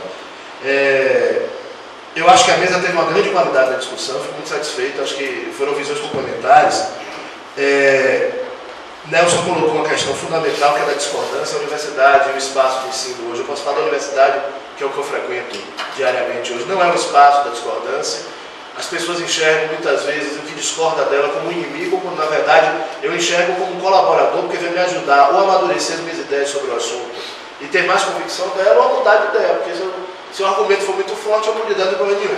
Então, as discussões que eu tenho tido com o Paulo sobre Diógenes são já de muitos anos, desde que eu comecei a pesquisar a obra de Diógenes, e algumas coisas ele me convenceu, por exemplo, de que o TED, depois da tese escrita, de que o TED, Botão da Bahia, aquele espaço, Botão da Bahia é claramente um prisma rigoroso, retangular, duro, uma caixa, encimando um espaço absolutamente fluido e orgânico, e depois do discurso de Paulo eu só posso concordar que, diferente do que eu escrevi na tese, aquele é o espaço de Paulo Antunes. Agora, outras questões, eu não posso concordar, quer dizer, a arquitetura moderna ela não é só o orgânico é parte da arquitetura moderna. Então o Hotel de Paulo Afonso, quando o Paulo diz, a arquitetura de hoje tem sempre a assinatura do parceiro de ocasião. De fato, as obras que ele citou, tanto a estação rodoviária de Sete Portas, que hoje é um mercado global, quanto a estação marítima, que hoje é a sede da Codema, de Porto Salvador, são uma época que Assis tocava o escritório praticamente, e o próprio Assis me disse, Assis era muito respeitoso da memória de Diógenes, saíram brigados porque, enfim, Assis era o arquiteto mais talentoso, aí é indiscutível que Assis era o arquiteto mais talentoso do que Diógenes. Isso eu admito e aceito. Só que Diógenes era um cara passional, pelo que todo mundo comenta. Então era natural que em algum momento Assis tivesse que alçar voo próprio, pela qualidade dele como arquiteto, e era natural que essa saída não seria pacífica, porque Diógenes não aceitaria isso pela personalidade dele. Né? Ainda mais o próprio Assis admitia que, e se contava que ele não fez a coisa da maneira mais correta. Ele abriu um escritório em paralelo e não contou a Diógenes. De dia ele trabalhava só Diógenes, de noite ele tinha o escritório dele. Né? Então é óbvio que Diógenes ficou puto da vida com isso, é natural que ficasse. Né? Mas Diógenes foi extremamente gregário, agregou pessoas ao longo da vida dele, de diversas gerações, que reconhece, o próprio Assis reconhecia. Embora a filha de Assis, que é arquiteta, só fosse conhecer Diógenes quando foi aluna dele na faculdade, Márcia Reis, porque e ficou constrangida de se apresentar como filha de Assis. Eu conheço o senhor, porque eu sou filha de Assis Reis, porque existia essa rusga. Mas isso é uma questão de personalidade. Eu acho que, embora esses projetos com Assis tenham o DNA de Assis, o Hotel de Paulo Afonso pode não ter curva nenhuma, é todo quadradinho, mas é uma obra-prima da arquitetura. Ele é claramente, na minha opinião, ele é claramente inspirado no projeto de uma casa de Le Corbusier para o Chile, que nunca foi construída, a Casa Erasmus. É muito inspirado no projeto de Niemeyer do ano anterior, que não foi construído para um hotel em Nova Friburgo, mas na minha opinião o projeto do Hotel de Paulo Afonso é melhor do que o projeto de Le Corbusier, que é lindo, mas tem uma escala muito pequena, e muito melhor do que o de Niemeyer, porque o Niemeyer é todo quadradinho, e a hora que ele tenta colocar a curva é uma coisa absolutamente... Na tese eu faço um pouco essa análise, o leu minha tese, que foi da banca. Então, eu acho que Diógenes, ele realmente, dentro das contingências em que ele se formou, ele foi o primeiro arquiteto da Bahia. Os projetos daqui, como o Paulo comentou, vinham de fora ou eram feitos por engenheiros locais. Então, ser o primeiro arquiteto, ser o pioneiro é sempre um desafio, é sempre difícil. E é claro que isso fica claro nas escolas que ele faz na década de 40, essas do interior, é uma arquitetura pesada e depois essa arquitetura vai ganhando uma leveza. Quer dizer, é o próprio amadurecimento dele enquanto profissional autodidata, que o diploma que ele recebe em 52, Paulo tem razão, é um diploma quase que dado para que ele possa exercer a profissão livremente, principalmente ajudar a estruturar o curso de arquitetura, já que ele já era, por natureza, o grande arquiteto da Bahia, que fosse também, já era de fato, que fosse também de direito, e pudesse ajudar a organizar o curso que estava sendo reformulado por Mendonça Filho e por outros nessa época. Então, nesse sentido é que ele recebe o título, mas a formação dele como arquiteto, não tinha arquiteto. O curso de Belas Artes em que ele estudou desenho e pintura, existia um curso de arquitetura que tinham 2 professores que eram arquitetos. As disciplinas eram as mesmas disciplinas do curso de desenho, de pintura e de gravura. Então era uma formação de arquitetura de mentira que existia na Bahia naquela época. Então, ele na verdade, ele está ali tateando, buscando, tentando ser moderno, mas no ambiente que é hostil a isso. Então, ele fez, no meu entendimento, o que foi possível naquela circunstância.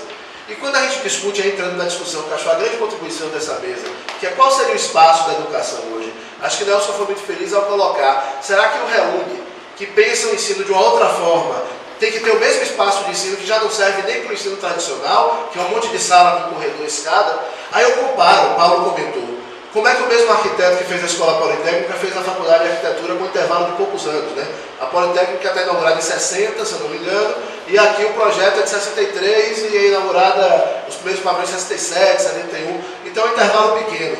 Mas eu entendo, primeiro uma provocação que eu não podia deixar de fazer. A Escola Politécnica é toda quadradinha, encaixadinha, porque é para engenheiro e aqui é para arquiteto, então ela é mais aberta. Mas fora brincadeiras à parte, não é isso. Eu acho que se a gente quer discutir o que é o espaço do ensino hoje, o que deve ser o espaço do ensino do presente e do futuro, eu acho que essa escola, esse espaço da Faculdade de Arquitetura, que infelizmente eu, pela minha pesquisa, acabei focando muito nas escolas de Otávio Mangabeira, essa escola tem muito a nos ensinar. Porque se o espaço de ensino deve ser entendido cada vez menos como esse espaço da sala fechada, que o professor entra numa posição hierárquica superior, caga regra, desculpe o termo, diz como devem ser para os alunos, que ouvem silenciosamente e sai, e deve substituir por um espaço de interação, de troca, essa faculdade é um bom exemplo. Eu vivencio ela há 20 anos entre aluno e professor, há 19 anos, e nunca, em raríssimas ocasiões, houve um debate franco e aberto de discordância.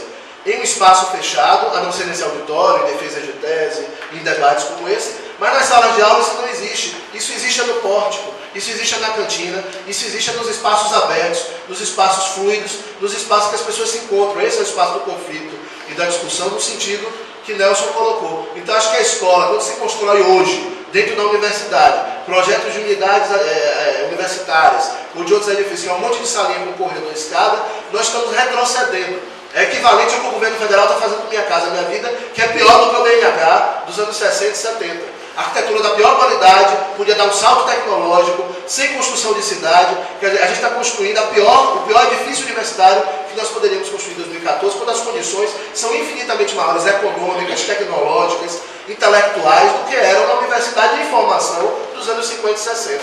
Então esse salto é que a gente pode dar, inclusive, olhando para o próprio passado, para o nosso próprio umbigo, mas para aquilo que de qualidade se produziu, como é o espaço dessa faculdade.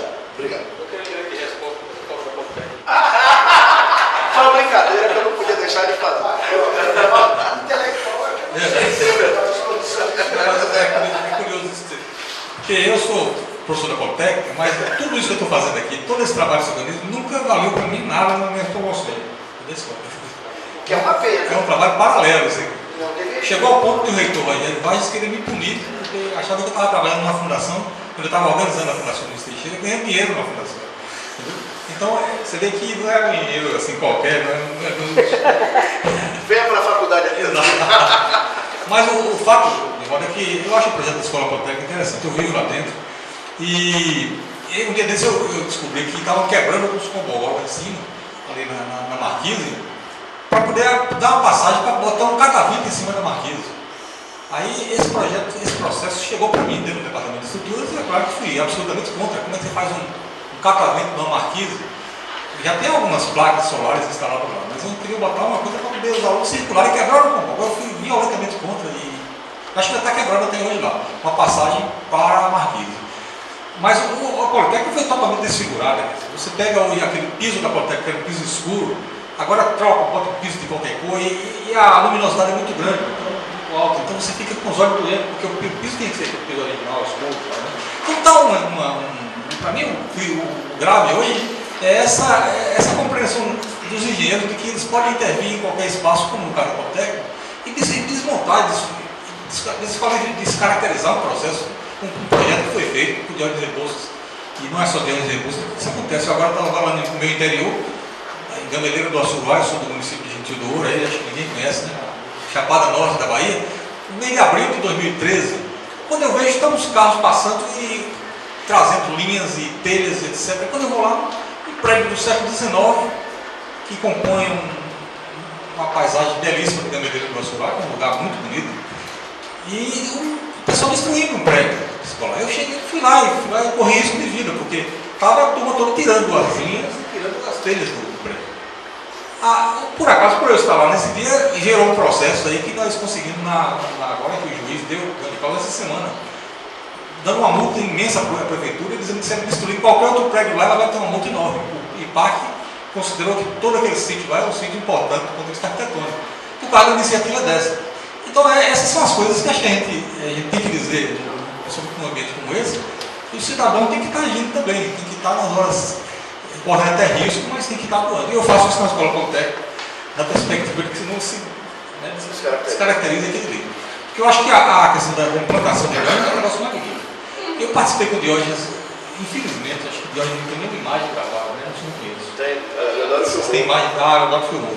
Nós fizemos um evento lá, foi o IAT, né, Instituto Luiz Teixeira, e chamou a Silvia, que era a diretora, me chamou ao IDEP e chamou o Diógenes. E fez um filme, só que o filme não prestou. Quando foram ver o filme, estava mal feito. Né? Lá Diógenes disse o seguinte: se vocês quiserem colocar em meu epitáfio como uma coisa que eu fiquei muito satisfeito quando disseram, é que eu conheço Salvador, topografia de Salvador, com a tolerância de 1 polegada.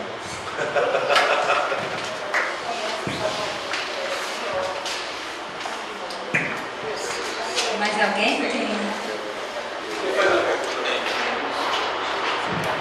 Eu sou o Júlio, estudante de arquitetura. Queria fazer uma pergunta para o professor Nivaldo, dentro da mesa. Daqui a 15 dias nós vamos eleger um candidato que está se apropriando do discurso de Diógenes, acerca dessa nova escola. Né? Porque, como foi dito aqui na mesa, inaugurar a escola dá voto. Né? Mas, tradicionalmente, quando os donos do poder assumem no primeiro dia do ano, ele traz embaixo do braço um monte de projetos que foram doados, a gente não sabe por quem, sem discussão com a sociedade, e fazem as transformações que atendem os interesses deles. Como é que a gente deve enfrentar essa situação?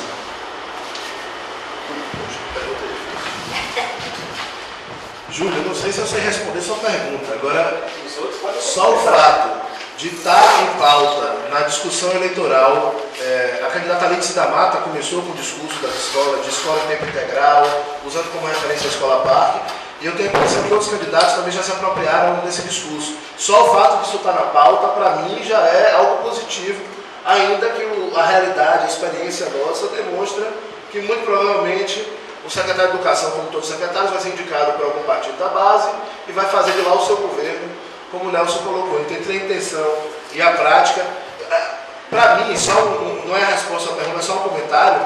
Eu pesquisei um pouquinho de Otávio Mangabeira no governo do Estado e as obras que foram feitas nesse período. E é impressionante como, num país miserável que era o Brasil naquela época, não industrializado ainda, em processo inicial de industrialização, a Bahia era absolutamente atrasada, os índices da Bahia de educação, desenvolvimento econômico e tudo, eram dos piores do Brasil, junto com o Maranhão, entre 47 e 51, na época de Otávio Mangabeira. Otávio Mangabeira conseguiu dotar Salvador e o estado da Bahia de infraestrutura que o governador atual, com 8 anos de governo, não conseguiu. E eu votei nele nas 2 vezes. Não estou falando aqui como alguém que era carlista, né? Eu votei em Wagner, achei uma grande vitória quando ele foi eleito e tal. Mas em 8 anos, compare o que Wagner fez com o que Otávio Mangabeira conseguiu fazer em 4 anos numa Bahia que não tem comparação que era aquela Bahia com o que é hoje. Aquela Bahia era um país africano. Aquela Bahia era um país de quinto mundo. Né? Era um país de quinto mundo, não era o que é o Brasil hoje, a Bahia não é o que a Bahia é hoje. Então, só não se faz escola de qualidade se não se quiser. Se quiser, é possível fazer. Recurso para isso nós temos. Não sei se alguém vai dar coisa que Bom, eu enfatizei isso no início aqui, né, com relação a essa questão dos princípios. Eu acho que a questão da escola pública, todo prefeito, todo governador, todo vereador defende a escola pública e na campanha diz que vai fazer tudo para melhorar a educação. Mas a educação não vai assim. Por quê? Essa é a pergunta. Por que todo mundo é a favor e não melhora? Eu acho que é isso aqui. Essa questão do privilégio aqui é fundamental. A educação não é privilégio. Essa aqui é a questão central. Se você trabalha nessa ideia de que é escola pública, você pode botar a escola pública gratuita, como eu fiz doutorado em São Carlos. Em São Carlos botei meus filhos na escola pública. Felizmente vou poder botar meus filhos na escola pública. Eu botei, todo mundo me dizia que era muito boa. Mas o que acontece? Dentro da própria escola pública se institui o privilégio. As pessoas de São Carlos estudavam de manhã, as pessoas de tarde eram exatamente os que não eram de lá. E meus filhos foram envolvidos em problemas de violência com os colegas lá que eu tive que tirar. Porque era chamada história por eles, né? Que ficavam no turno. Os homens bons de São Carlos ficavam de manhã. Entendeu? Então, se você não trabalhar a ideia do privilégio, você faz um privilégio em qualquer lugar. E dentro de sua casa você estabelece um privilégio. Então, eu acho que isso aí que é o central da questão. Acabou-se a escola com privilégio. Escola não é para você depois dizer, não, eu sou rico hoje porque estudei na escola. Não. Todas as pessoas que têm ali têm que sair lá e fazer o que tiver que fazer. Se for o varredor, tem que ser o varredor do mundo. Entendeu? Porque esteve naquela escola. Essa é a questão central. E isso é que os políticos não incorporam. Essa questão da escola com privilégio. Você faz uma escola pública, mas é uma escola ruim. Não adianta. Você tem que fazer, e acho que a Nilson pensava todo. Quando o Nivaldo falou na questão do atraso da Bahia era só Salvador. Eu falei, não, né? Bahia era Salvador. O resto do interior não existia. Então a Nilson fez um projeto que botou 750 escolas rurais na Bahia. Fazendo fotografia ao invés de fazer prestação de contas. O Senna, não esqueci o Tiveiro Senna. Não, acho que Senna. Veja o Dazo, trabalhou. Não. O Senna que foi o secretário de Adilson quando ele veio para aqui. Parece 751, quem contou isso foi Rui Simões, que era a mulher de Rui Simões, era filha do Senna. O Senna disse que quando a Nilson chegou aqui, a primeira coisa que ele disse foi o seguinte: o que está faltando aqui para vocês trabalharem na Secretaria de Educação? Ele disse: máquina de escrever. Máquina de escrever? Mande comprar. Não, Não, mas doutor Luiz tem que fazer a licitação. Desfaça a licitação, depois... Não, compre, depois eu faço a licitação. Compre, depois eu faço a licitação. Esse era o espírito de Anísio. Estava preso hoje, se fosse, né? Estava preso. Só de pensar. Só de pensar. Mas Anísio fazia isso. Depois que em Brasília ele fez isso com muito cuidado, tá? Ele depois relata. Ele botou a Price Waterhouse para fazer a auditoria. Quando os militares disseram que ele desviou dinheiro, ele disse, não, chama a Price e aí pronto, ele resolveu o problema. Mas Anísio era um espírito antiburocrático ao extremo e se arriscava para coisas desse tipo. Então essa que é a diferença. Otávio Mangabeira era um conservador, dizia assim, eu sou anticomunista, mas não sou reacionário. Comunista, mas não sou reacionário. E ele botou um comunista para poder dirigir esse trabalho aqui, que era o... Não é Fernando Santana não. Foi o trabalho de organização desse quarto centenário. Depois eu me lembro o nome dele, é uma pessoa muito conhecida da área de comunicação. Tem até uma rua ali perto de Itagaré com o nome dele. Milton Carlos de Brito. Que era cunhado de Diógenes. Milton Carlos, era do Diógenes. Era do Partidão. E Diógenes me disse que Milton Carlos foi quem organizou isso. Foi Diógenes que indicou. O Mangabeira não sabia que era o Milton Carlos. Aí teve um dia que foi obrigado, o Mangabeira foi visitar o galpão que estava organizando. Tem um negócio magnífico isso aqui. Isso é o mesmo trabalho, essa questão desse quarto centenário da Bahia. Aí quando o Mangabeira chegou lá, o que Milton Carlos Brito fez? Pisou o carvão, pegou o carvão, pintou todo de preto, passou o carvão no rosto, para o Mangabeira não ver que era ele. Aí o Mangabeira chegou e falou, mas Milton, para que isso? Rapaz? Não adianta você passar carvão na cara que você não tem problema nenhum, você vai continuar. Você é comunista, mas você trabalha e isso que interessa.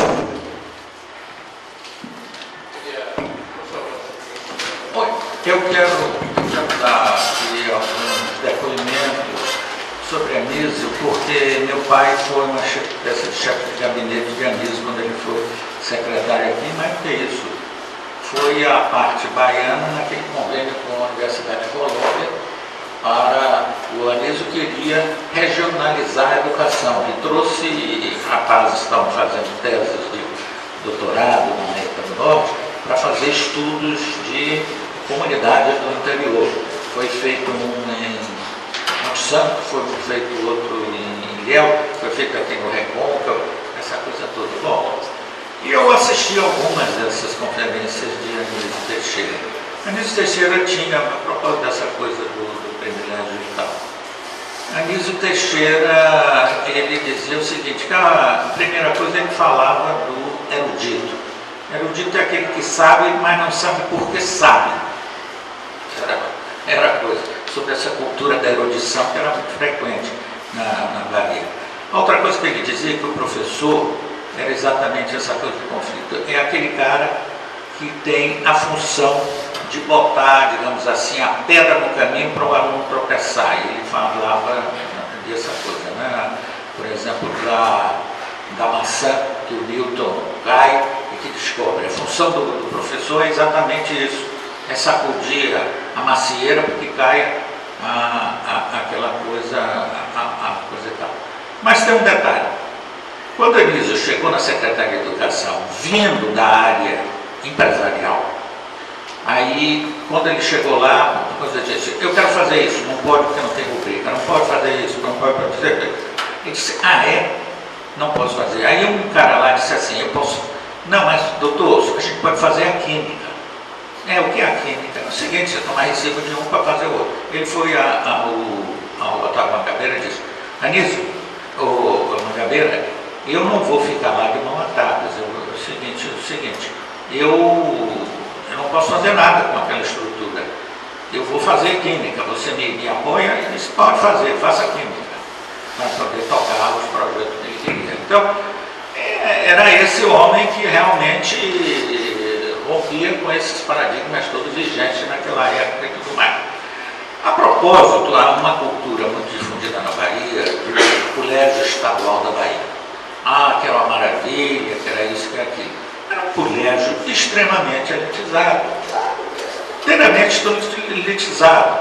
Então, você, na verdade, tinha um colégio de excelência, com professores fantásticos ali no Nazaré, e o resto da rede, não é nem do Estado, da Salvador, era terrível, péssima e assim por diante, né? E essa criação de uma rede e aquilo diminuiu, sem dúvida nenhuma, a qualidade do Colégio Central, mas popularizou o ensino de outra qualidade que foi fundamental. A mesma coisa, minha mulher está ali, participou do ginásio de aplicação. O ginásio de aplicação era um ginásio de elite dos filhos de professor da universidade e das classes mais abastadas. Então não era paradigma de coisa. Tinha, sem dúvida nenhuma, um convívio entre alunos secundaristas e alunos da universidade que foi muito interessante, mas como não era realmente um paradigma de ensino, não é? Era uma escola de privilégio, sem dúvida nenhuma. Muito obrigado. Bom, a mesa está muito rica. Vou encerrar nas duas,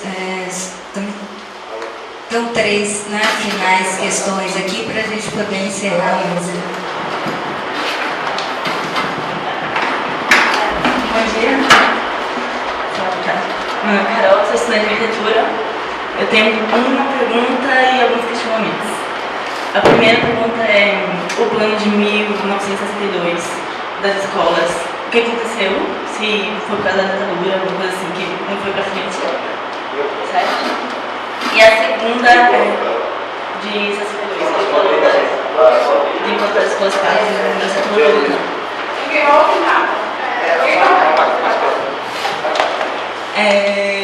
O plano de 62, o que aconteceu, porque não foi para frente. E outro questionamento é que se, no caso, o que aconteceu com o ensino? Porque vocês só falaram do desenvolvimento até anos 50, anos 60. Depois, fala de hoje. Tipo, teve esses 20 anos da ditadura que parece que estagnou totalmente o ensino. E que eu acho que hoje o que a gente vive talvez seja resquício disso, não sei. Porque a escola que eu estudei no primário, a faculdade é assim. E eu acho que talvez os profissionais todos, não sei se é por causa disso que a gente não consegue também tanto desenvolvimento. Porque a gente é ensinado a pensar todos iguais.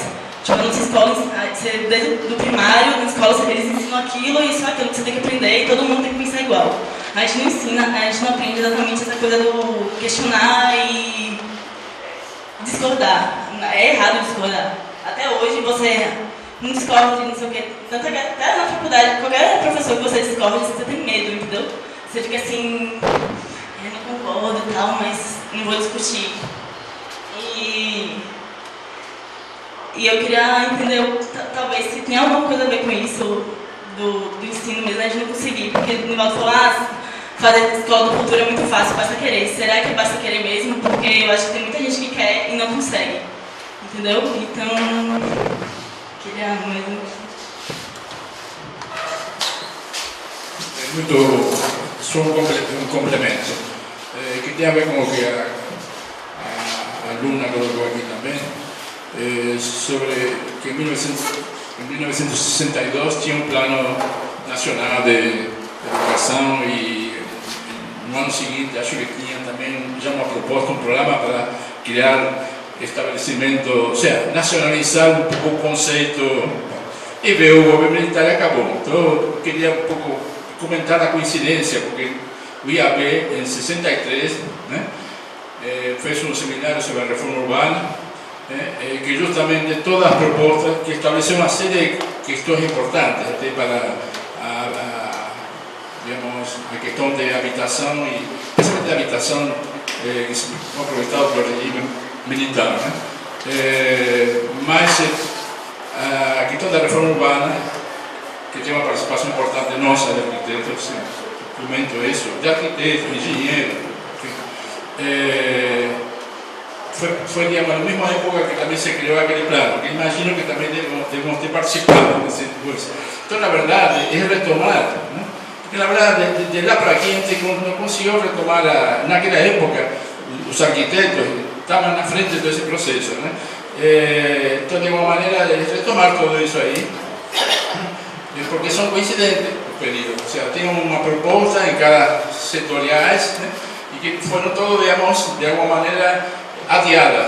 Então, eu acho que neste momento não é nem atualizar, é retomar o conceito disso que você está colocando, sobre que a educação não é privilégio, tem para todo mundo, enfim, né?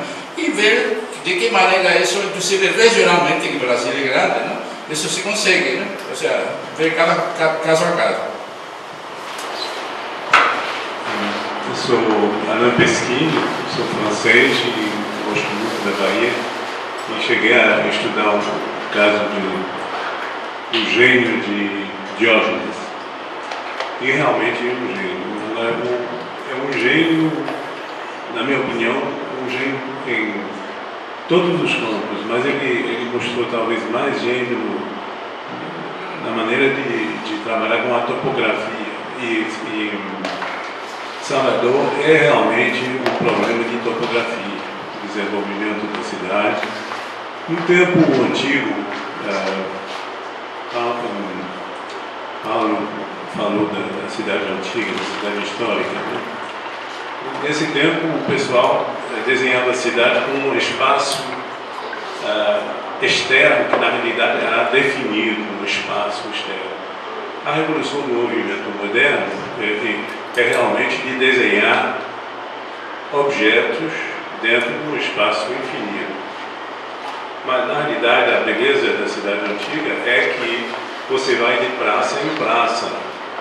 Você não vai de edifício em edifício, você passa na rua, chega no Pelourinho, sobe, vai no Terreiro Jesus, e até quando você entra em um edifício como São Francisco, você vê que todos os espaços externos são desenhados, definidos.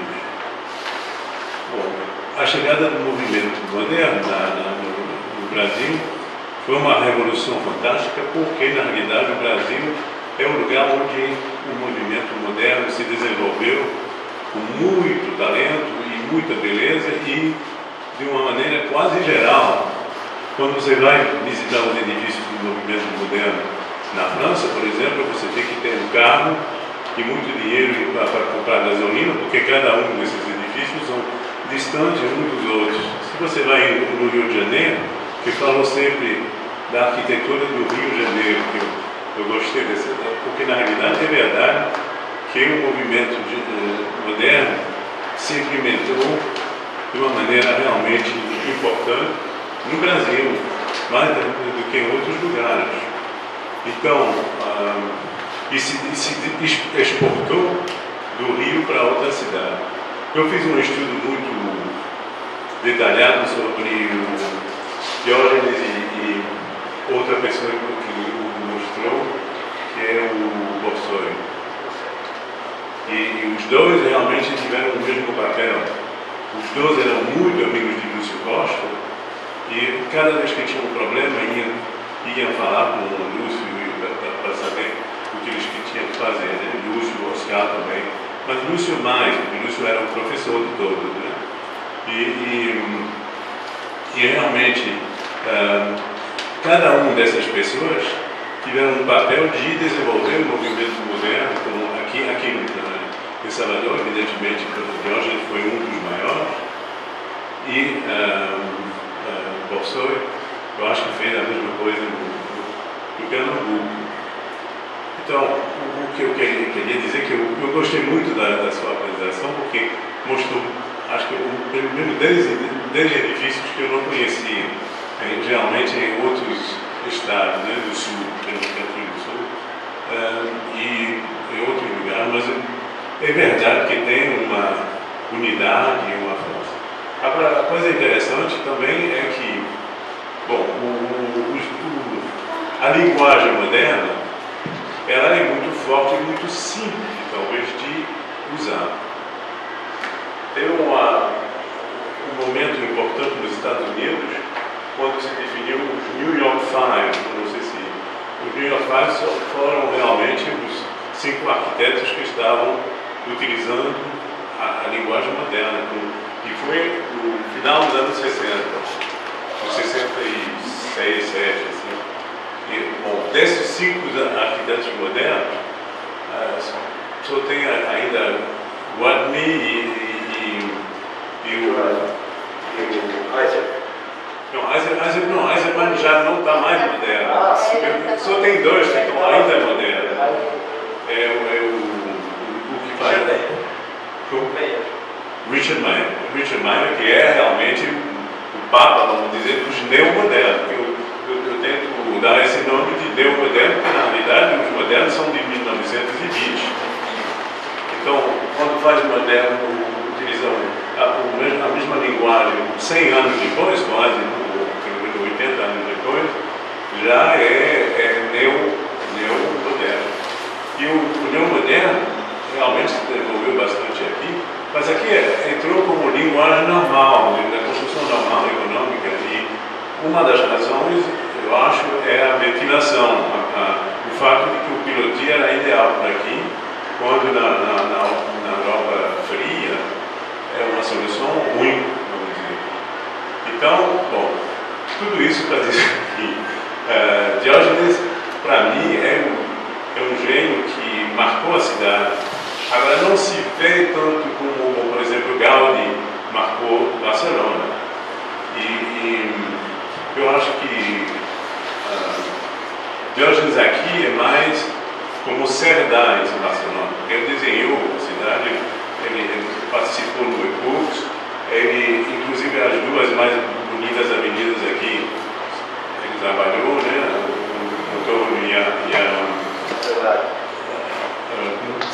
Centenário e também o nome do Contorno e Centenário. Canela, né? Também trabalhou lá, né? E eu acho formidável que isso, por exemplo, poucos lugares em Salvador utilizaram esse gênio para desenvolver mais a cidade. Porque realmente essas avenidas são fantásticas e não mudaram, quer dizer, foram protegidas. A cidade é baterolagem, né? Bom, é só para dizer como eu vejo, do exterior, como eu vejo o movimento moderno aqui. Agora, o que eu posso dizer é que a evolução depois do movimento moderno começou realmente com a reação forte contra o movimento moderno em 1970 nos Estados Unidos, através de pessoas como Venturi, que começaram a pensar em outras coisas. Começou a chamar muitas arquiteturas diferentes de pós-moderno, mas na realidade é mais complicado do que isso.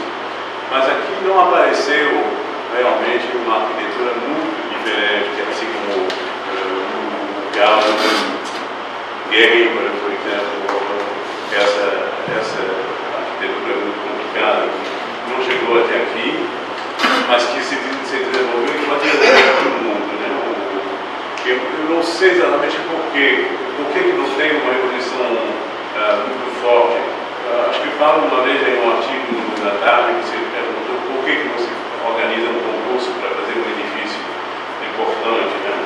É verdade que isso funcionou em 5, 6 ou 10 cidades importantes no mundo. Eu não sei, mas seria interessante talvez pensar nisso. E obrigado pela sua apresentação, que tem tantos edifícios que eu não conheci. Obrigado. Bom, um minutinho, passo para a mesa, E eu com muita dificuldade li aquilo, transcrevi, inclusive deixei com a UFCA, doei para a UFCA botar nos arquivos. Porque esse artigo detalha sobre esse plano. E aí, o plano era muito interessante porque, aprovado em setembro de 62, em 63 ele foi implantado, era para ser de 63 a 70. E aí, em 63 ele começa a ser implantado e foi implantado com uma força impressionante. Quer dizer, o trabalho todo, a campanha de alfabetização do Brasil, que Paulo Freire foi o grande destaque, a referência foi Paulo Freire, foi implantado pela UNE, os Centros Populares de Cultura da UNE se envolveram com isso. E houve um movimento de muitas entidades, é provável que os arquitetos também, todas as entidades organizadas do Brasil participaram desse processo.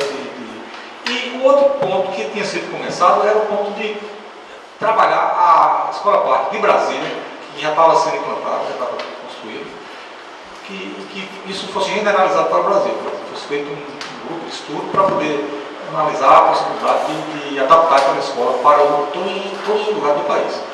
Isso só no ano de 63. Esse plano, houve um plano trienal, que foi um plano que organizado Celso Furtado, e nesse plano trienal, Celso Furtado entrou a parte do Plano Nacional de Educação, que é um plano que ia além de 3 anos, até 70. Bom, mas chegou em março de 64, tudo foi destruído. O Luiz Teixeira foi excluído da educação, foi aposentado do funcionamento, sofreu processos, etc. E teve que responder esses processos. Agora, uma coisa curiosa é o seguinte: o golpe foi dado pelos Estados Unidos, hoje se sabe, o interesse da Guerra Fria dos Estados Unidos. No entanto, o Luiz Teixeira foi imediatamente convidado pelos Estados Unidos, passou 2 anos lá fazendo conferências, foi recebido por Lyndon Johnson, recebeu o maior prêmio da Universidade de Colômbia, e, no entanto, aqui foi perseguido e a gente já sabe provavelmente assassinado. Tem uma investigação sobre isso, a gente chega quase que à conclusão que ele foi assassinado em 1971. Né? Bom, com relação ao outro ponto que você coloca, eu vejo como um corolário disso aí, quer dizer, a consequência desse Estado que foi instalado em 64, e é curioso que a gente estava tão frágil, que a gente achava que podia reverter o golpe e tudo mais, mas de fato o golpe se implantou e por 21 anos nós ficamos numa situação em que as coisas não avançaram muito. A não ser em situações locais, em alguns lugares que as coisas podem ter acontecido. Mas no geral, se o golpe trouxe essa situação no Brasil que as pessoas não questionavam mais. E isso não penetrou na escola naturalmente, entendeu? Eu acho que nós temos sempre que estar reagindo a isso e fazendo de fato a escola um lugar exatamente que se estabeleça a discussão mais aprofundada, a discordância como processo de construção e não de destruição, né? Talvez um pouco associado à sua questão, o José Augusto falou do Celso Furtado. Eu acho que nesses anos pré-ditadura, trouxeram muitas visões experimentais de vanguarda que nós não estamos sabendo lidar muito bem. No campo cultural, que seja, enfim, essa relação até os irmãos Campos em São Paulo fizeram um plano piloto da poesia concreta.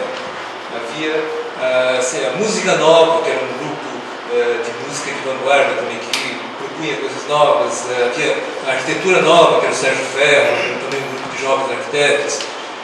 Havia bem aquela coisa do Juscelino como presidente de Bossa Nova.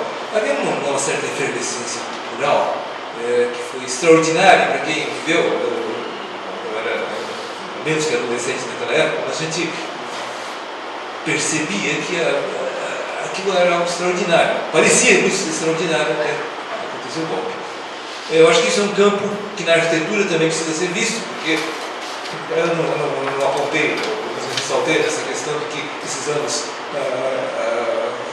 segunda metade dos anos 50 até Brasília, um pouco mais, é uma fase de formação do que depois surgiu como essa chamada linha paulista de arquitetura, que tinha fortes conotações políticas e ideológicas de esquerda e que se exerceu em plena ditadura. E talvez isso aí que começa as discussões sobre o paradoxo de uma arquitetura, enfim, essas teorias, as ideias fora do lugar, uma discussão que não cabe aqui retomar. Sobre os anos pós-ditadura, sim, existem estudos, mas não sei até quando esse momento permanecerá um pouco no limbo, por uma certa reação, por uma certa dificuldade. Por exemplo, eu inventei uma tese sobre os campi universitários no Nordeste, dessa época, do Atcom, e assim por diante. Olha, eu tentei montar uma banca, Faculdade de Educação, Unicamp, etc.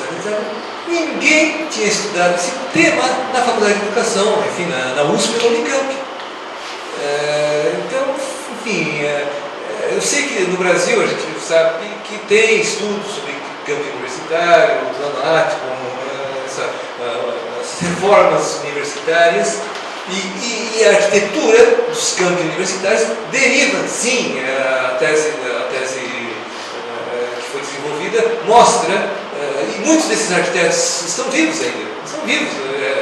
Ela entrevistou esse pessoal todo, tentando estabelecer esse vínculo entre o plano Atcom e a reforma universitária de 67 e 68 com os campos que estão desenvolvidos. Ela não estudou Salvador porque não havia muita coisa como foi em Fortaleza, foi Natal, foi, enfim, Belém do Pará. Esses campos foram todos organizados segundo essa lógica do plano Atcom. Imagino que também nos anos 60, 70, Em São Paulo houve grandes movimentos de inovação, renovação do equipamento escolar, a Conesp, a IPESP, uma série de iniciativas organizadas dentro de uma certa lógica, que está sendo muito estudado hoje, em termos de o que essa arquitetura tinha a ver com algumas frentes do pensamento educativo ou pedagógico naqueles momentos. Isso existe. Agora, não é ter que. Há uma certa dificuldade de circular esse material, e no campo da educação, a gente sente também uma certa dificuldade de achar interlocutores, talvez ache aqui, eu não sei, interlocutores que se debrucem sobre os anos 70 ou sobre os anos 80.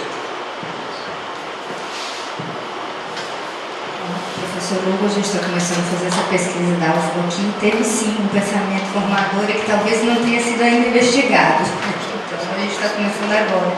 Bom, pelo adiantar da hora, eu vou guardar minhas perguntas e minhas populações e minha discordância do professor Nivaldo. Então eu gostaria de encerrar a mesa, agradecendo a presença de todos. Acho que foi muito frutífera as discussões.